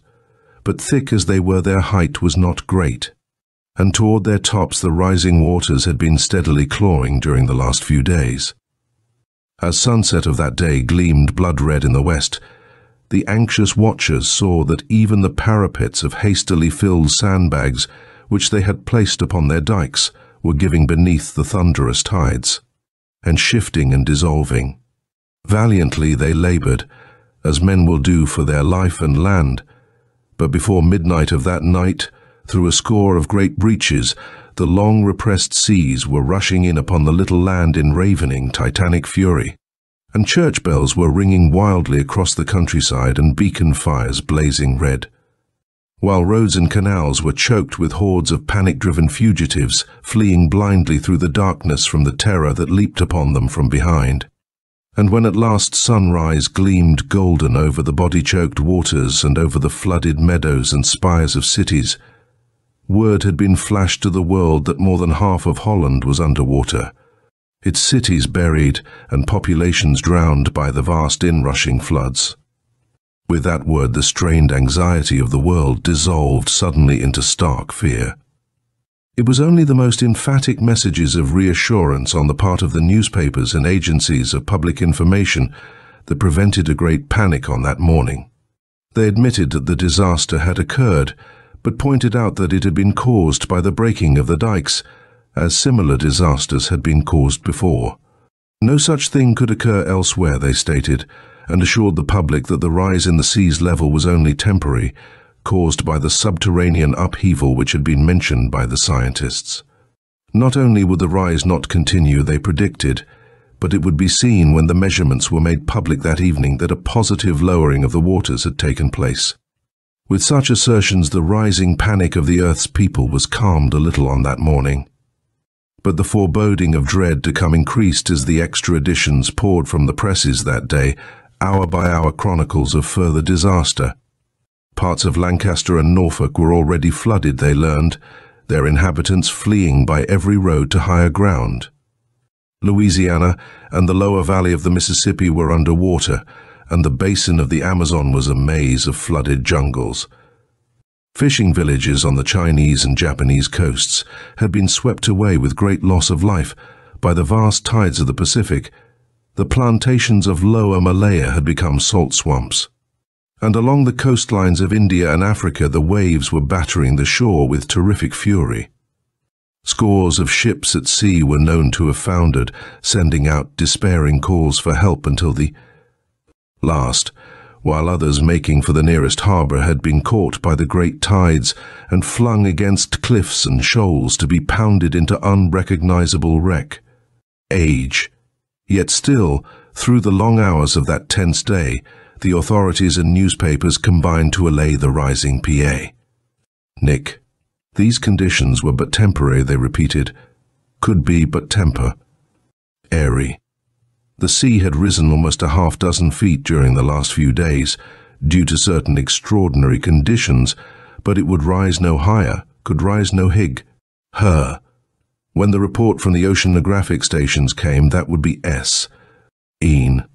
Until then, they implored the public not to yield to the excitement of Allah.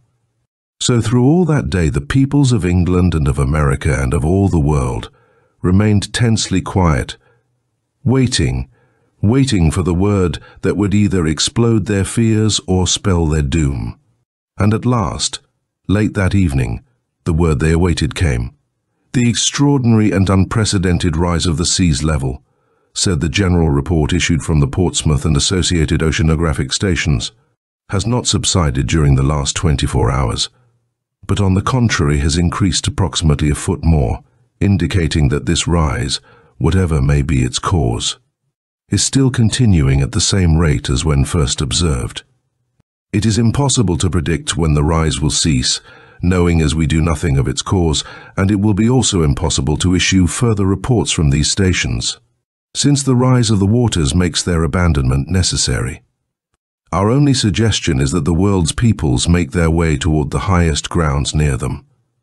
Since it is clearly evident that within a few more days this continuing rise will result in the flooding of the Earth's surface to an unpredictable depth and extent. That brief, calm message, the last to be sent out by the oceanographic stations, let loose upon the world such a hurricane of panic as it had never known before.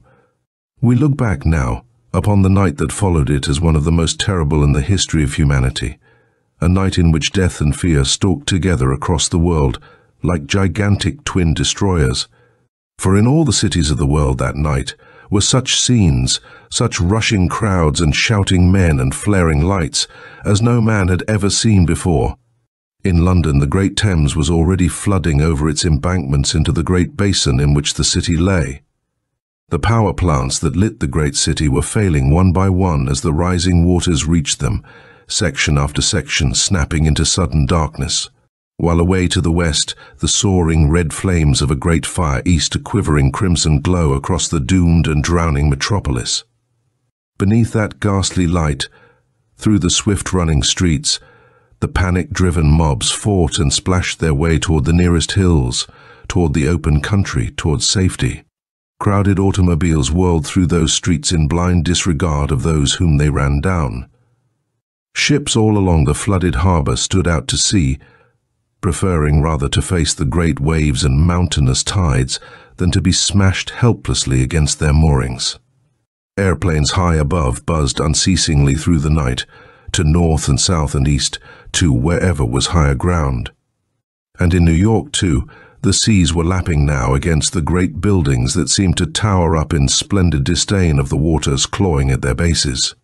There, too, were flooded streets, and rushing, fear-mad mobs, and fierce men with burning eyes who bawled at street corners of the wrath of the Lord and of the returning deluge.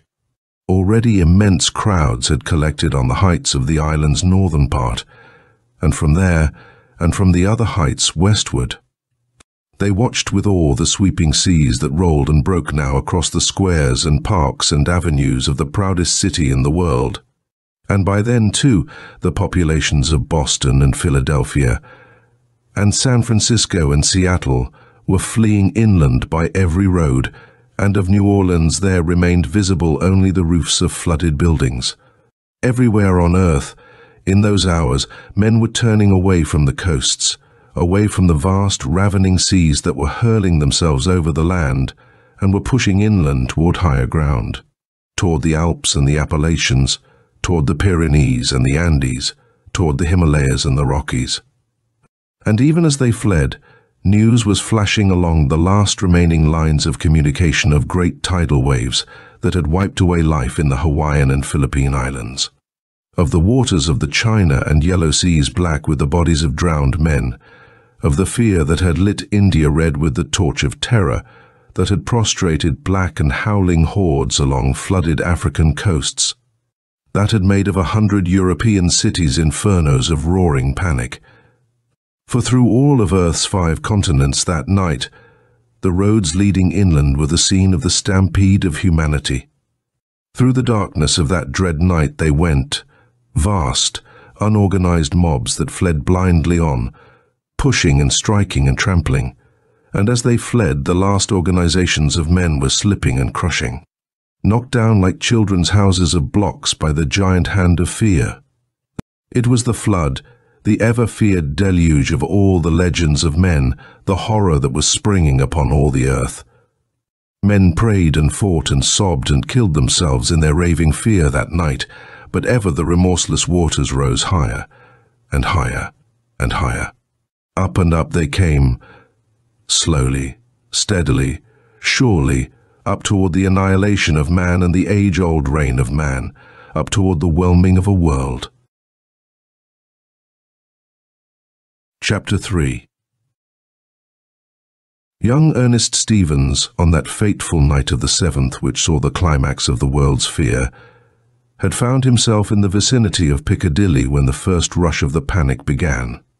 He had seen for himself the sudden rise of the waters of the Thames which had taken place during the preceding few days, and had also read the newspaper accounts of the extraordinary and unexplainable heightening of the sea's level, but was still so much centered on the strange passing of Clinton and his expedition as to give the subject of general interest but small attention. On this night, however, when the publication of that epochal last message from the Portsmouth station sent the first crowds hastening through the streets, Stevens realized his own position and started off across the city toward his lodgings. Before he had gone far, the first great mobs were rushing through the streets, beginning the vast exodus from the city and disrupting all the ordinary means of transportation. Already, too, salt floods were creeping through the streets, adding to the panic of the crowds, and as Stevens walked on, the lights of the city around him were beginning to fail, fanning the flames of fear higher in the already panic-mad crowds. By the time Stevens finally stumbled up the steps of his lodging house, the street on which it stood was wholly dark, and covered by a few inches of water through which the fugitives along its length were splashing. He found the house itself deserted, and going to his own rooms quickly gathered the most necessary of his belongings into a small bundle, which he formed into a rough knapsack or pack. This done, he turned toward the door, then paused a moment at the window. Before him stretched away the roofs and steeples of the vast city. All their sparkling lights vanished now and darkened. From the west, though, came a flickering red light, and he could see there a mighty uprush of flames. The street outside, the waters in it slowly rising, was alive with hurrying figures, many with great bundles or barrows, all pressing on to escape from the city and shouting hoarsely to one another. Stevens turned toward the door, but as he did so he stopped suddenly short. The door had swung open, and in its opening stood a man, a dark, slender figure. The red glow of light from the window fell full upon his face, and as Stevens saw it, he cried out. "Clinton!" he cried. "Good God! Clinton!" The other came swiftly toward him and grasped his arm. "I thought I might find you here, Stevens," he said quietly. "It was 1,000 to 1 chance, but I came." Stevens stumbled with him to the red-lit window, like a man in a dream. "Clinton!" he exclaimed again. "Where in God's name have you been, while this horror has been rising on the world? When did you come back?" Clinton pushed him back into the chair by the window and silenced his questions with an upraised hand. "I came back but a few hours ago, Stevens," he said, "and I came here for you because I sail again in an hour and want you with me." "Sail?" repeated Stevens, stupefied. "To where?" "To the bottom of the Atlantic," said Clinton calmly. As the younger man stared at him, he dropped into a chair beside him. "To the bottom of the Atlantic," he repeated, his voice suddenly pregnant with dread knowledge, "where I have been for weeks, where there is a secret which I first of all men discovered, where the work of untold ages is whirling now to its climax and sending this mighty flood rolling out to drown our world." He was silent a moment, gazing out over the red-lit city while Stevens stared at him in stunned amazement, and then went on. "You were to have been of our expedition, Stevens, and you know what my plans were. You know how we sailed in our submarine to penetrate the deeps that had never yet been penetrated by man. Out of the English Channel, out into the open Atlantic we sailed, west and northwest, until we had reached at last the northern boundary of the Nelson Deeps, and there our work began. I need not tell you of that work, for our own radio reports recorded the main features of it. We headed slowly southward on the surface, using our trawls, and during the next 3 days we were amazed at the richness of the fields beneath us, the profusion of new forms and variations of old ones that our trawls brought up. It was late on the fourth day that we lost one of our trawls, as I reported. We drew up the steel cable to find that it had been severed near its end, and though we were certain, of course, that it had broken when the trawl caught on a snag. It was no ragged break, but a clean, sharp cut, as though done by giant shears. That it was which touched us first with a sense of mystery and awe. Around us was only the vast empty panorama of sea and sky, but beneath us were 3 miles and more of lightless waters, a vast gulf unpenetrated since the world's birth by man or the science of man. We worked on southward, feeling as though under some strange spell, and then, shattering that spell, came the thing which one of our trawls brought up on the morning of the 5th day, the 11th. It was not so much in the trawl as on it, hanging from a corner as though caught and brought up by the ascending trawl. It was a machine, or part of a machine, a thing of shining metal about a foot in each dimension. There was a framework of heavy metal rods, 3 of them. Inside were a chain of little gears and 6 slender tubes of what seemed glass, with inside of each a red wire or thread. The framework's 3 thick pillars were broken off sharp at the bottom, as though the thing had been ripped by the trawl from some larger machine. Yet in itself the thing was a complete mystery. It was totally unlike anything we had ever seen. The shining metal was a wholly unfamiliar one, and the glass-like tubes we found were not glass but a transparent metal of some sort. The thing was constructed, too, with a strength and heaviness unusual in so small a mechanism. No one on earth would construct it thus heavily, but suppose it had been actually constructed at the sea's bottom from whence we had dragged it to resist the tremendous pressures there. What mysteries could be lurking in the 3 miles of water below us? There was but one thing to do, to descend in the submarine for further exploration, and after sending off a last message in which I hinted of our discovery, without telling more lest the whole thing prove a hoax, we began excited preparations for the descent. The deck fittings were dismantled, the heavy conning tower doors clanged shut, and a moment later the submarine's electric motors began to hum, and we slanted downward into the green waters, using both ballast tanks and diving planes for our descent, and moving downward in a great spiral. Gazing through the little portholes in the control room, Dr. Lewis, Captain Evans, the submarine's commander, and I watched the sunlit waters outside darkening as we sank downward. In those waters there turned and flashed the shoals of surface fishes, but as we dropped on, these disappeared, giving way to other forms that we could but vaguely make out in the darkening waters. By the time the bathymetric dial registered 500 feet, the darkness about us was all but absolute, and a word of command turned on the great undersea searchlights, from which long lanes of golden light cut out through the gloom about us. Still down we sank, in that great spiral course, until we had reached 1,000 feet, 2,000, a mile and a half. Now and then we glimpsed great sea creatures that blundered into the glow of our lights, cephalopods and gasteropods, and now and then one of the larger deep-sea crustaceans. Most of these, however, seemed to flee from the brilliance of our lights, though in one case we caught sight of a long, snaky form that could only have belonged to the hydrophis family. Though it was of unprecedented thickness and length, the dial now registered a 2-mile depth, and we snapped off the submarine's lights, for in the waters about us were glowing the phosphorescent creatures that lurk in these great depths. Floating by in the darkness went here and there a Brisinga elegans, or luminous starfish, its 19 long tentacles glowing with misty light.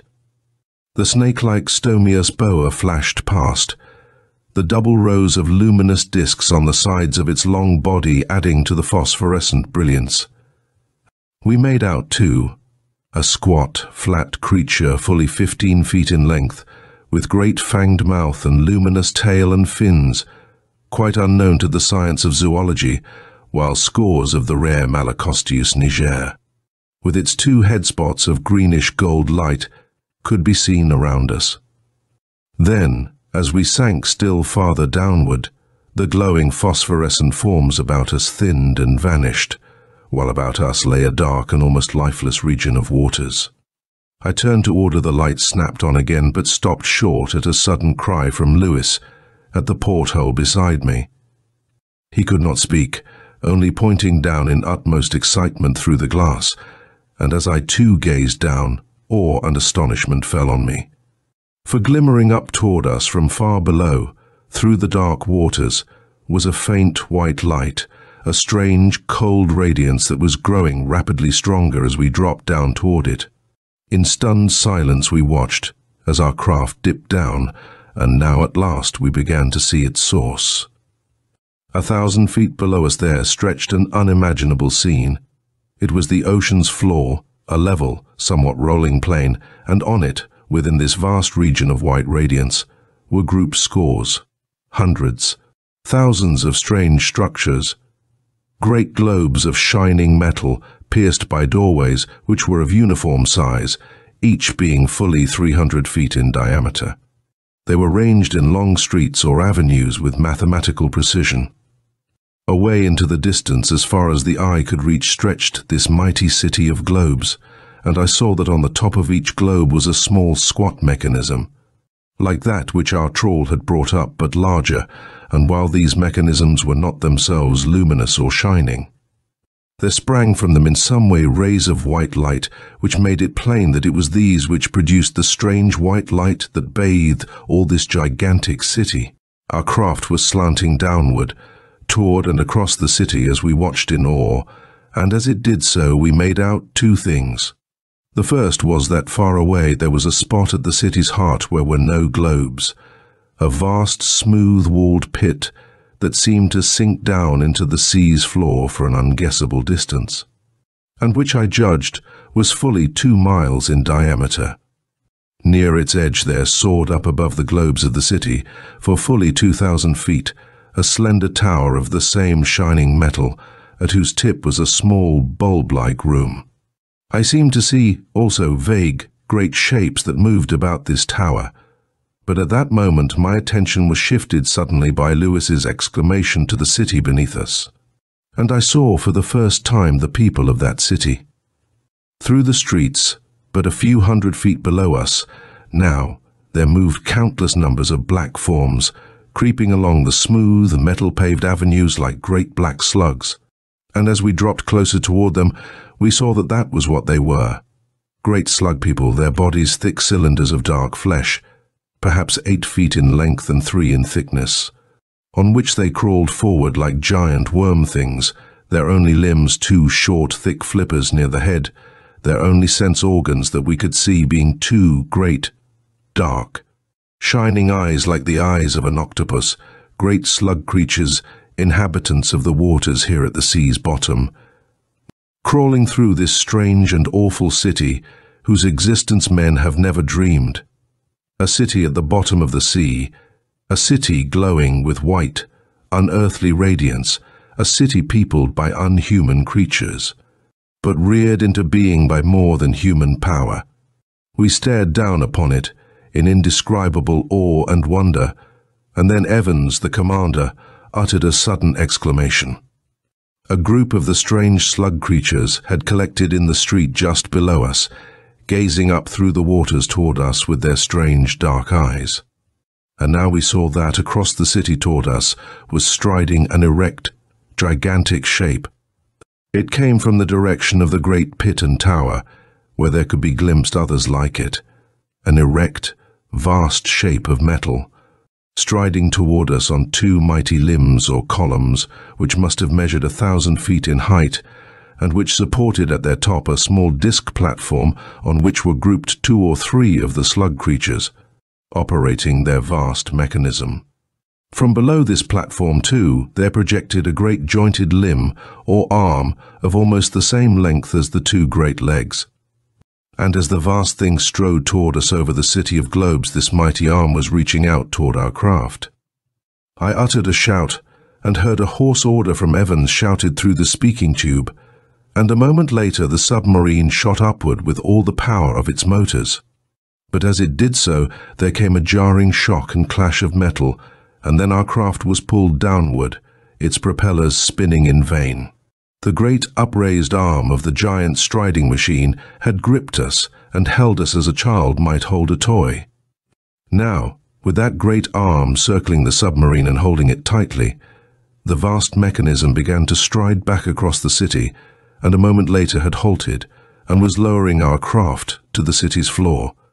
Below us, we saw, was a group of 3 of the globe buildings set apart from the others in a small clearing, and before one of these the arm that held our craft placed it, still holding it tightly. We saw the great door of the globe building, 50 feet across and twice that in height, opening by sliding down into the metal pavement below. 10 feet inside was another similar door which was opening likewise, both great doors being quite transparent, though apparently of immense strength. In a moment our craft had been pushed inside, into the bare, white-lit interior of the great metal globe, and then both great doors rolled back up and closed tightly. Our submarine, with all in it, was prisoned in the waters inside. That great arm circled the submarine and held it tightly. The next moment, though, there came the throb of great pumps, and swiftly the waters inside the globe began to sink, while a strange hissing began. A glance at the dials explained it, for as the waters sank they were being replaced by air, at a pressure the same as at sea level. In a moment more the waters had disappeared entirely, and cautiously we opened the conning tower doors and stepped out. The air, we found, was quite pure and breathable, though with a strange odour of chemicals, and had it not been for the vast white-lit city of globes lying beneath the waters outside our transparent doors, one might have thought himself in some room on Earth's surface. I knew, though, as the submarine's startled occupants stepped out into our strange prison, how far we were from Earth's surface. How unfathomably far from the life of humanity in this city of the sea's dark depths, this white-lit town of the trackless ocean's floor. For I knew now how far from humanity were these strange and fearful slug creatures who were of more than human intelligence, but with no human point of view, who could capture men and put them in this prison of air at the sea's bottom as we of Earth would capture some creatures of the sea and imprison them in a prison of water, or aquarium on Earth. Chapter 4. We were not long left undisturbed in our strange prison. Within a few minutes we saw, approaching our building from outside along the smooth paved street, a group of the slug creatures who carried with them what seemed strange suits of flexible metal with transparent eye holes. 3 of them donned these, fastening them carefully, and then the outer door of our prison rolled down and the 3 moved or crawled into the vestibule, or space between the doors, which was filled with water. Of course, a moment later came the throbbing of pumps again, the vestibule emptied of water and filled with air, and as the inner door rolled down in turn, the 3 crawled into our prison. Their armoured suits, we saw, were filled with water to enable them to venture into the unfamiliar element of air, just as a human diver in an air-filled suit will venture into water. A moment we humans stared at these strange figures, in sickened horror, while those outside watched us carefully through the clear door, ready to open it and send the destroying floods in upon us at any wrong move on our part. Then one of the 3, with a long, slender rod in his grasp, moved to the metal wall of our prison and drew a sketch or diagram of sea and land, with slug-like creatures at the sea's bottom and erect, man-like ones upon the land.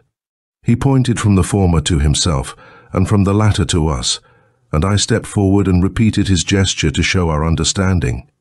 With this beginning he worked on, with other sketches and diagrams, establishing a slender line of communication between us, while those of our party watched in fascinated horror.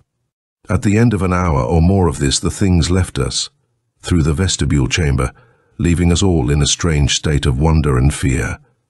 There was but little conversation on the part of any of us, and though we examined our prison carefully, there seemed no chance whatever for escape. So the hours that followed passed in a semi-lassitude and silence, broken only by a sketchy meal from our own stores, after which most of our party resigned themselves to sleep. The air, we noted, remained quite pure, and was apparently made artificially by these creatures in some way, and pumped to us from outside. The next day passed in the same way, and the next, strange, nightless and dawnless days, eternally lit by the perpetual white radiance, which followed one another like the time periods of a dream. In those days, however, the creatures who were our captors persisted in endeavoring to establish communication with us, for their own purposes, and gradually Lewis and I attained to an exchange of ideas with them. Their purpose, we found, was to question us concerning the world above, particularly concerning our nations and cities, and their relation to the sea. We did not understand the purpose of those questions then, but bit by bit during that exchange of ideas we came to learn something of their own history and plans, and began at last to understand what terrible peril was hanging above our world. These creatures, as we had guessed, were native to the sea as man is native to the land, developed from the lower forms of sea creatures in the remote past, just as man developed from the lower land ones. Life began in the sea, as you know, and these slug beings had developed into intelligence and power while man was still a half-ape roaming the barren plains. They had built their great globe cities at the sea's bottom, and for their greater convenience had lit them with the light-producing mechanisms on the globes, which set up a permanent excitation or vibration of the ether, of a frequency that formed perpetual light vibrations.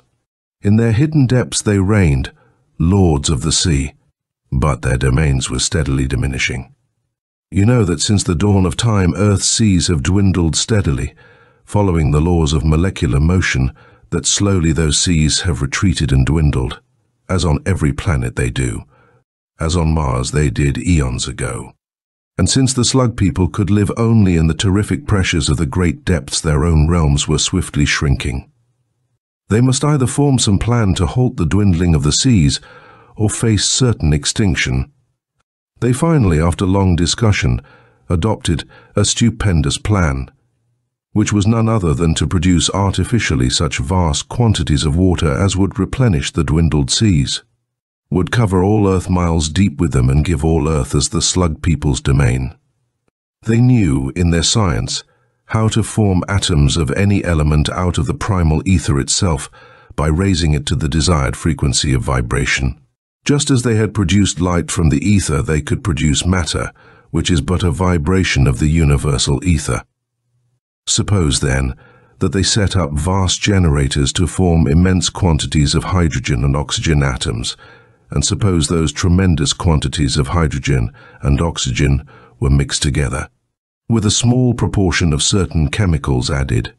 The result would be that from the generators, immense quantities of seawater would be shot forth to add to the sea's bulk, to cause it to rise, until it covered the highest peaks. They needed only to make generators of sufficient size and number, and at this they set to work. They set to work, and for the sake of convenience they built their vast generators under their own cities, which were located in all the great deeps of the sea over Earth. In the Atlantic and Pacific and Indian Oceans, vast cities with countless hordes of the slug creatures.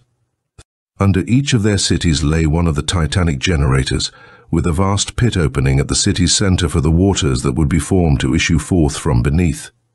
It was a work of centuries, of ages, this building of the great generators, one beside which the building of the pyramids was but the task of an hour.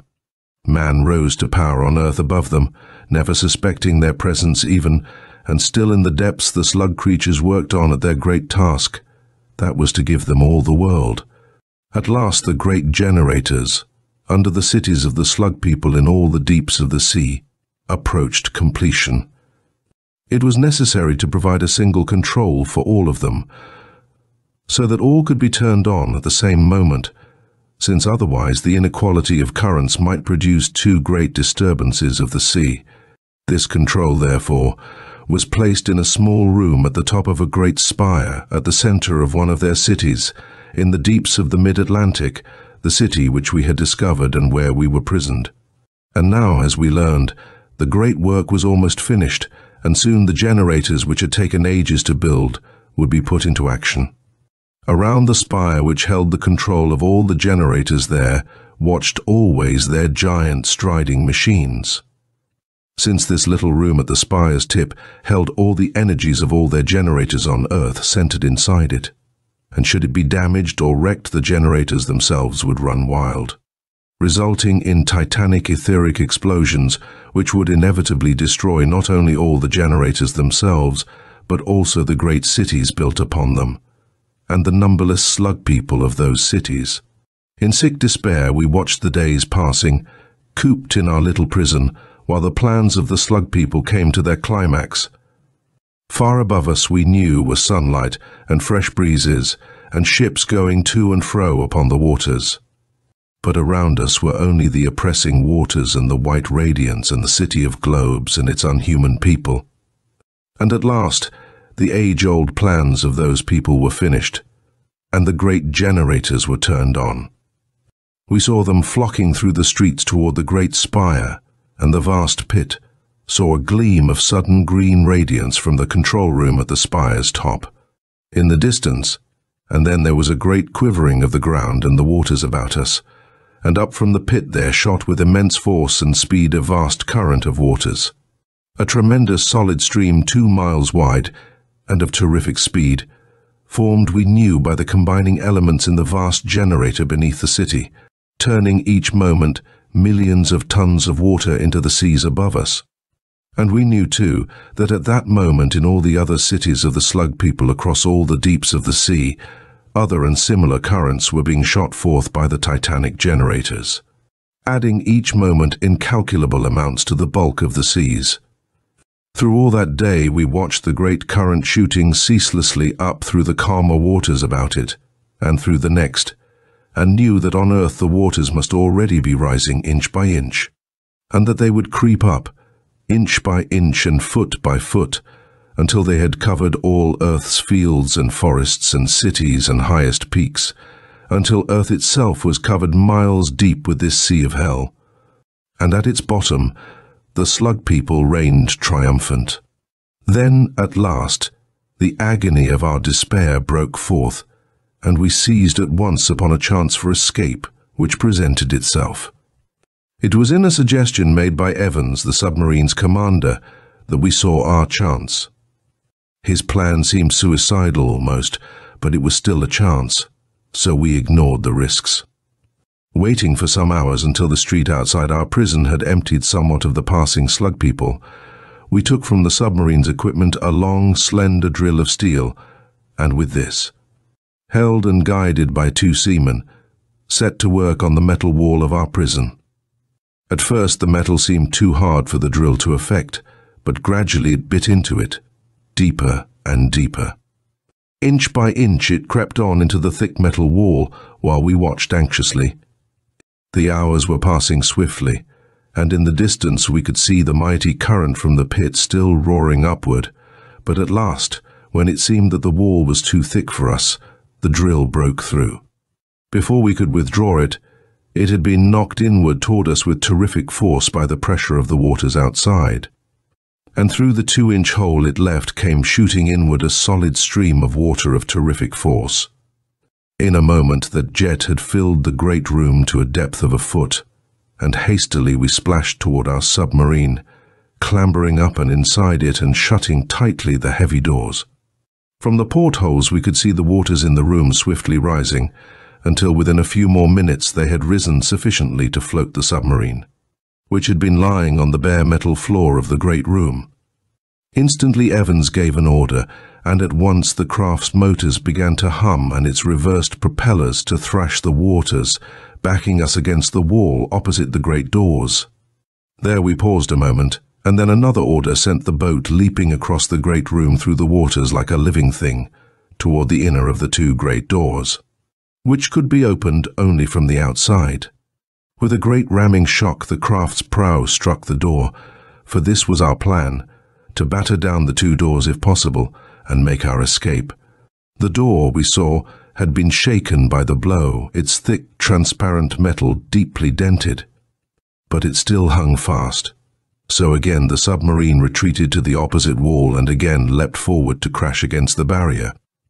At the second blow, there was a clash of metal against the sides of our craft, and we saw that the great door had crumpled beneath the two blows. Only the outer door barred our escape. Now, and excitedly we watched as the submarine reversed once more and leapt forward against that last barrier. We struck it with a great jar that again knocked us all from our feet, but did not dislodge the door, and now there came a sudden exclamation from Evans as he saw, through the porthole, a group of the slug creatures who had stopped outside and were peering in toward us. As our craft leaped forward in another dash against the thick metal, we saw them hastening down the street, and a moment later saw striding over the city from the distant spire 3 of the great machines that guarded that spire, hastening across the city in gigantic strides toward us. In spite of our second blow, the outer door still hung fast, and swiftly the hastening machines were nearing us. By now the submarine's motors were humming at their highest power, and as Evans hoarsely shouted the order, the craft, backed against the wall, hesitated for a moment, and then leapt forward through the waters toward the outer door for a third time, with all the force of its whirling propellers. As we shot forward, I saw, not 1,000 feet away, the great machines that were bending down toward our prison, and then there came a great crash and jar. The great metal door was crumpled aside like one of cardboard, and our submarine shot out into the open waters. Swiftly toward us reached the great arm of the foremost giant machine, and for a moment, as we slanted sharply upward, we felt the end of that arm graze against the side of our craft. Then we had torn past it and were shooting up through the waters toward the surface at a steep angle, up until the city of globes and the white radiance that bathed it were lost from view beneath us. Up, up, up, until at last our craft shot bodily out of the waters into the sunlight and clean air. Panting and half senseless, we ripped the doors open, breathed deep of the salt breezes. The waters on which the submarine floated were running in great seas, and from a hasty consultation of our instruments we saw that already the sea's level had risen several feet, and knew too, as no others did, what was causing that rise and bringing doom upon the earth. So we set our course back toward England and raced homeward through the rising waters to bring our warning to the world, for in the general panic our radio calls received no answer. East and southeast we held, and at last were sweeping into the harbour of London, where, after a frantic hour, Evans, Lewis and I were able to convince the naval authorities of the truth of our story. Were able to convince them that the only remaining chance to prevent the destruction of all our world is to descend into the depths in force and destroy, or attempt to destroy, the great generator which we saw in action there in the deeps of the Atlantic, and after it, the others. This was but a few hours ago, Stevens, and in those hours, and while I have talked here with you, the submarines of all the British fleet, the new type submersibles which alone can descend into those terrific depths, have been gathered in the flooded Thames and soon will sail, with the submarines of all other countries that can be gathered, to make one last attempt to save our world. I had an hour or more, I knew, so while Lewis hastened away in search of his family, I, who have none, came here in the hope of finding you, Stevens, knowing that you would be with us if you could. And so now you know what terror it is that is flooding our world, that is rising toward the death of all humanity, and toward which, at the bottom of the Atlantic, we sail within the hour, for one final desperate attempt to halt this rising doom. Clinton rose to his feet with these words, gazed silently out over the red-lit city, over the rising floods that rushed through its streets and sent the fear-crazed fugitives outside shouting down those streets in blind horror. Stevens, too, arose, gazed with him, and then with a common impulse and with no spoken word, they had turned toward the door, toward the street. Half an hour later they had won their way across the dark, flooded wilderness that was London toward the rank-on-rank of long, grim steel hulls that swung by the shores of the swollen Thames. And a few minutes later they stood in the narrow control room of one of those hulls as they swung in formation out to the open sea, more than 100 strong. Out, out they moved, into the darkness of the surging channel, and then southward around the foreland, where there fell in at the side of their formation a similar formation of an equal number of craft, the combined Atlantic and Mediterranean submarine fleets of France, Germany, and Italy. Still the combined fleets moved on, toward the west, through the surging, tremendous waves, in steady, unchanging formation. Onward through the hours of the night they moved, and on into the day, still westward, and through the night again until at last, at dawn, there could be seen on the waters far ahead a multitude of long black spots. Long steel hulls like their own, the great American submarine fleet racing eastward in answer to the call for help. The two fleets met, coalesced, and then, in one great triangular formation, more than 300 strong turned and headed north. The morning waned, and the afternoon, and sunset came, but still those gathered scores of long grim craft forged north and north, toward the Nelson deeps and what lay at their bottom, toward the last great battle of humanity to save its drowning world. Chapter 5. Standing in the submarine's narrow control room, Clinton gazed intently at the dials before him, then out of the portholes in the wall. "We're there, Stevens," he said quietly, gesturing toward the little windows through which the great fleet behind could be seen, each of its scores of craft resting motionless on the surface. And now the submarine's commander, Evans, who had been lost and prisoned with Clinton, came toward them. "Our craft will descend first," he told them, "the others following in close formation. Our plan is to descend to an elevation of a few thousand feet above the city and attempt to cripple or destroy the generator beneath it with our torpedoes and bomb charges." While he spoke, he had twisted around the signal lever on the dial before him, and a moment later, in answer to his signal, the boat's electric motors again took up their powerful hum. At the same time, it began to move forward through the waters, slanting downward. Stevens had a last glimpse through the portholes of the sea and sky outside, warmly lit by the sun that blazed. Above, and then the long green waves were washing up over the glass and over the submarine's conning tower as it slanted downward in a great SP, Iral. And soon the green waters outside, alive with shoals of silvery fish, were darkening, changing, as the needle on the bathymeter dial crept slowly around.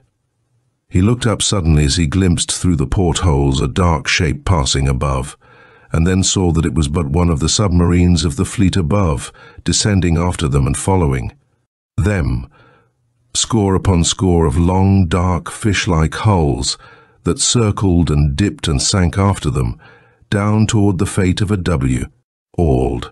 Surely in all the record of battles had men never gone toward battle like this, with no shouts or cheers or flying flags or defiant shots, but only the dark, grim shapes that sank gently down and down into the peaceful darkening depths of T, down, down, down. 1,000 feet the dial registered, and the waters about the submarine had become dark blue, all but lightless, and darkening still more as they steadily dropped lower. There were no lights turned on, nothing to betray their presence, and into a still deeper darkness the great fleet sank, while Clinton and Evans and the seamen in the little room stared from the dials to the dark portholes with strange set faces. Great currents had begun to rock and sway the submarine as it dropped on, currents from the mighty generator below, Stevens knew. But still, they held to their downward progress, until the bathymetric dial showed a depth of a mile and a half, 2 miles. Abruptly Clinton, at the portholes, made a sudden gesture and pointed downward. Stevens gazed intently down into the blackness that seemed to press against the glass, and then he uttered a low exclamation. For he could make out, far below, a ghostly white radiance that filtered faintly up toward them through the filmy depths. Stronger and stronger it was growing as they sank down toward it, and he saw Evans turn, give swift orders through the speaking tube by his side, and heard the clang and clash of metal somewhere in the submarine as its great torpedo and bomb tubes were made ready. In an instant, it seemed, while they dropped downward still, the stillness of the submarine had been replaced by swift activity. And then, cutting abruptly across the sounds of that activity, came a sharp cry from Clinton. "Those globes," he cried. "They are coming up, look." But Stevens too had seen.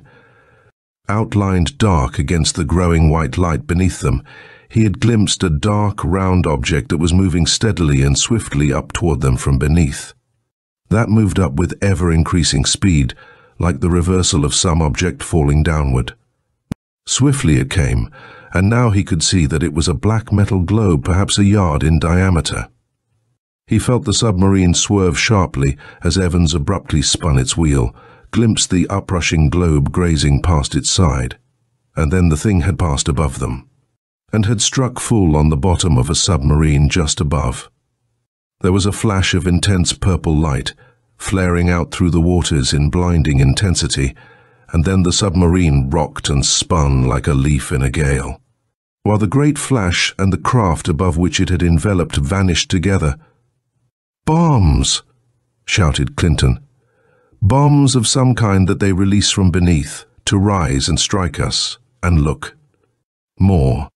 Even as he spoke, there was rushing up toward them from beneath an immense mass of the round black globes, seeming in that moment to fill the waters about them. Stevens remembered the next few moments only as a timeless period of flashing action. He felt the submarine dive steeply downward under the hand of its commander, saw through the glass scores of the deadly globes flashing up past them. And then the submarine again was rocked by titanic convulsions of the waters about it, as craft after craft of the fleet above them vanished in blinding flashes of the purple light. In those few minutes, he knew, scores of the submarines that followed them had fallen victim to the deadly spheres. But now the great fleet, diving sharply amid that deadly uprush of globes, was within a few thousand feet of the sea's floor, was slanting down through the white radiance toward the city below, which Stevens saw for the first time. A moment, as the fleet seemed to pause above the city, he saw it all plain, the multitudes of ranked great globular structures, stretching away as far as the eye could see, the dark, slug-like beings that hastened through their streets and squares, the vast pit at the city's center from which arose the mighty half-glimpsed current of waters and the towering spire near that pit's edge, the tiny bulbular room at its top a point of green radiance, around which were grouped scores of the vast 1,000-foot striding machines. Then that one moment of pause was over, and the whole great fleet was swooping down upon the city below, releasing a shower of great torpedoes and bombs as it did so. The next moment there came 100 flashes of fire beneath them as the torpedoes and depth charges struck, and then it seemed as though in a score of places beneath them the city was crumbling, disintegrating, beneath the force of the great explosions. The submarine was rocking and swaying perilously from the effect of those explosions, only the super-resistant hulls of the new type craft enabling them to endure the shock. But even while Stevens heard the men near him shouting hoarsely, he was aware that the massed boats were diving again, and again the thunderous detonations below came dully to their ears through the waters about them. But now he heard a sudden cry of alarm, taken up and repeated by all in the control room. From far away, all around the great city, there were hastening toward the attacking submarines scores of the giant striding machines, their vast steps whirling them across the city with inconceivable swiftness, the great arm of each outstretched toward the submarines. An order was barked, and the craft's propellers spun swiftly as it headed upward to avoid those reaching, menacing arms, while the whole great fleet headed up also with the same purpose. The next moment, however, a spark of more brilliant white light broke into being in the city below them. A great erect cylinder they saw, that was suddenly shining with a dazzling radiance that darkened the white luminosity of the waters about it. and as it broke into being, the submarine below seemed suddenly to waver, to halt, and then to be pulled slowly, steadily downward by great unseen hands toward that shining cylinder. Stevens heard the motors throbbing in his own craft, its spinning propellers only serving to hold it in the same position, and heard a shout from Evans. "That cylinder," he cried. "It's a great magnet of some kind. It's pulling our ships downward." For now, by dozens, by scores, by hundreds, the fleet's massed ships were being pulled downward, their screws thrashing the waters in vain, pulled down toward that mighty, dazzling beacon of light. The next moment, the great striding machines had reached them, were grasping them, crushing them, whirling them about like toys and hurling them far away to break and smash upon the globes below, spilling forth men and air bubbles and great clouds of oil. Ever downward, downward, the mighty magnet of light pulled the helpless craft, while Stevens' own craft, highest of them all, could only resist that terrific pull by all the power of its humming motors. And among the helpless craft below, he could see the great machines of the slug people stalking about in terrific destruction, crushing and smashing the defenseless boats as they sought vainly to escape, while Stevens' own craft sought frenziedly to win out of the remorseless grip that held it. But now, below, the doomed submarine seemed suddenly to cease their efforts to escape from the great magnet's grip, and abruptly turned, paused, and then hurtled down with all their own force, and that of the attracting magnet toward the giant machines below them, whose great arms were destroying them. Stevens cried out hoarsely, as he saw torpedo and bomb flash down and send a half-dozen of the great machines reeling and crashing down upon the city in flashes of bursting fire. At the same moment he was aware that their own craft was winning slowly out of the giant grip of the magnet, inch by inch, foot by foot, creeping upward and outward from that grip, while below the last scores of the attacking submarines were meeting their doom, crushed by the arms of the giant machines and annihilated by the purple flaring bombs that rushed up toward them from the city below. And now the great machines were striding toward his own craft, the last remaining one except for a few far across the city that were battling their way upward against others of the machines. Slowly, slowly, the submarine crept upward, while the mighty shapes whirled across the streets and globes of the city toward it. They were below it, now were reaching up with gigantic arms, and Stevens stared down upon those upward-reaching arms in a strange apathy of despair. The battle was over, he knew, humanity's battle lost now forever, its last chance flickered out. Up came the whirling arms, up, while still the submarine crept higher, and then one of them had struck it a great, glancing blow in reaching for it, had knocked all in it to the floor, stunning Evans and his seamen and Stevens himself against the metal walls, and knocking, too, the submarine out of the last limits of the magnet's giant grip. Its propellers whirling with sudden power, it shot out of that unseen hold, over the city, and Stevens raised his head, stunned and bleeding, to see Clinton standing at the wheel, to hear his wild shout as he sent the submarine racing above the city toward the great pit and the uprushing current at its center, toward the towering spire at that pit's rim, and the round, green-lit little control room at its top.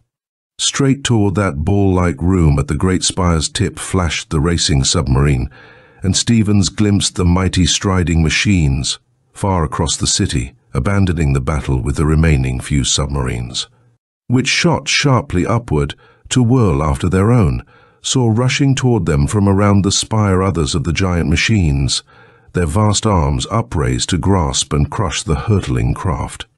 But before they could grasp it, before their great arms could do aught more than graze along its sides, Clinton had sent the submarine flashing past them with a hoarse cry, and had crashed it straight into the little room at the mighty tower's tip. Through the metal walls of that room, the hurtling submarine crashed as though through walls of paper, speeding still straight up and outward with the force of its tremendous impetus. To the half-conscious Stevens, crouched there, it seemed that for a single moment the whole world held its breath, and then he saw a fountain of brilliant green fire burst out and upward from the little control room at the great spire's top, felt a mighty, thundering detonation shake the waters about him, and then half glimpsed below him the sea's bottom, and the great city upon it heaving, rumpling, breaking, and crashing. As that city broke up and was annihilated by a tremendous uprush of dazzling fires from beneath it, broke up and was annihilated as he knew by the explosion of the mighty generator beneath it, whose titanic, pent-up energies the wrecking of the little control room had released, broke up and was annihilated, Stevens knew, as all the cities of the slug people had been in that moment. When the mighty generators beneath each of those cities exploded likewise, the prisoned energies of all of them released by the wrecking of the little room from which all had been controlled. In all the far-flung deeps of Earth's seas, the cities of the slug people and all their hideous hordes had met annihilation in that tremendous moment, he knew. The Earth shuddered and swayed beneath those simultaneous, titanic cataclysms. The sea's whole floor rolled and shook, and then, as the submarine was flung wildly upward by the terrific convulsions of the waters, the vast fiery uprush of destruction beneath faded from his eyes. Then Stevens felt his senses failing him, sank backward, and was but dimly conscious of the waters outside the submarine roaring wildly as it shot upward with terrific speed. For a time that seemed endless to his darkened mind, that roaring continued, and then abruptly came silence and a great shock and splash.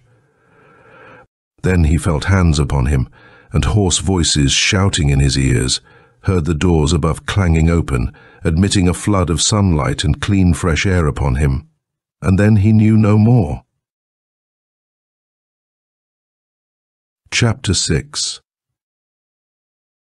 Sunset was flaming red in the west once more when Clinton and Stevens stood together again on the submarine's narrow deck, watching the preparations for its homeward voyage. Behind it floated a bare dozen of other long steel craft, as scarred and battered as itself, flung up and saved like itself by that last great convulsion of the waters. A dozen only. The last remnant of the mighty fleet of hundreds that had dived to the attack a scant few hours before. Even as they watched, 3 of those craft were moving away on their own homeward journey, toward the west, toward the sunset, over the waters that were now miraculously calmed and smoothened. Their last rejoicing farewells came faintly over those waters as they went, and then they were passing from sight, dark blots against the brilliance of the western sky, dwindling and vanishing. They came into the minds of both men as they gazed across the peaceful waters, a wonder as to what frantic outbursts of joy were shaking the peoples of Earth to see those waters calmed thus, to see their terrible rise thus halted. There came into their minds a vision of what might have been, of the seas that might have whelmed a planet, with a strange and terrible race triumphant and supreme upon it, and then one of what would be, when the hordes of fugitives, half hoping, half doubting, would creep back from their hills and mountains of refuge toward their deserted lands and cities, when the places that were silent now and dead would be ringing again with life, when all the terror that had riven Earth would be but a thing of the remembered past. Then these things slipped from the minds of both, and they turned toward the east as their craft, and those behind it, moved away in that direction. Onward through the waters they moved, their propellers turning faster and faster, little waves breaking from either side of their prows as they clove the sea. The brilliance faded from the sky behind the 2 men as the little fleet moved on, and the gathering night closed down upon the world, star-embroidered. But the 2 standing there alone on the little vessel's deck were silent still and unmoving, gazing out into the darkness across the calm waters with the silence of men whose minds held things too great for speech. End of The Sea Horror by Edmond Hamilton.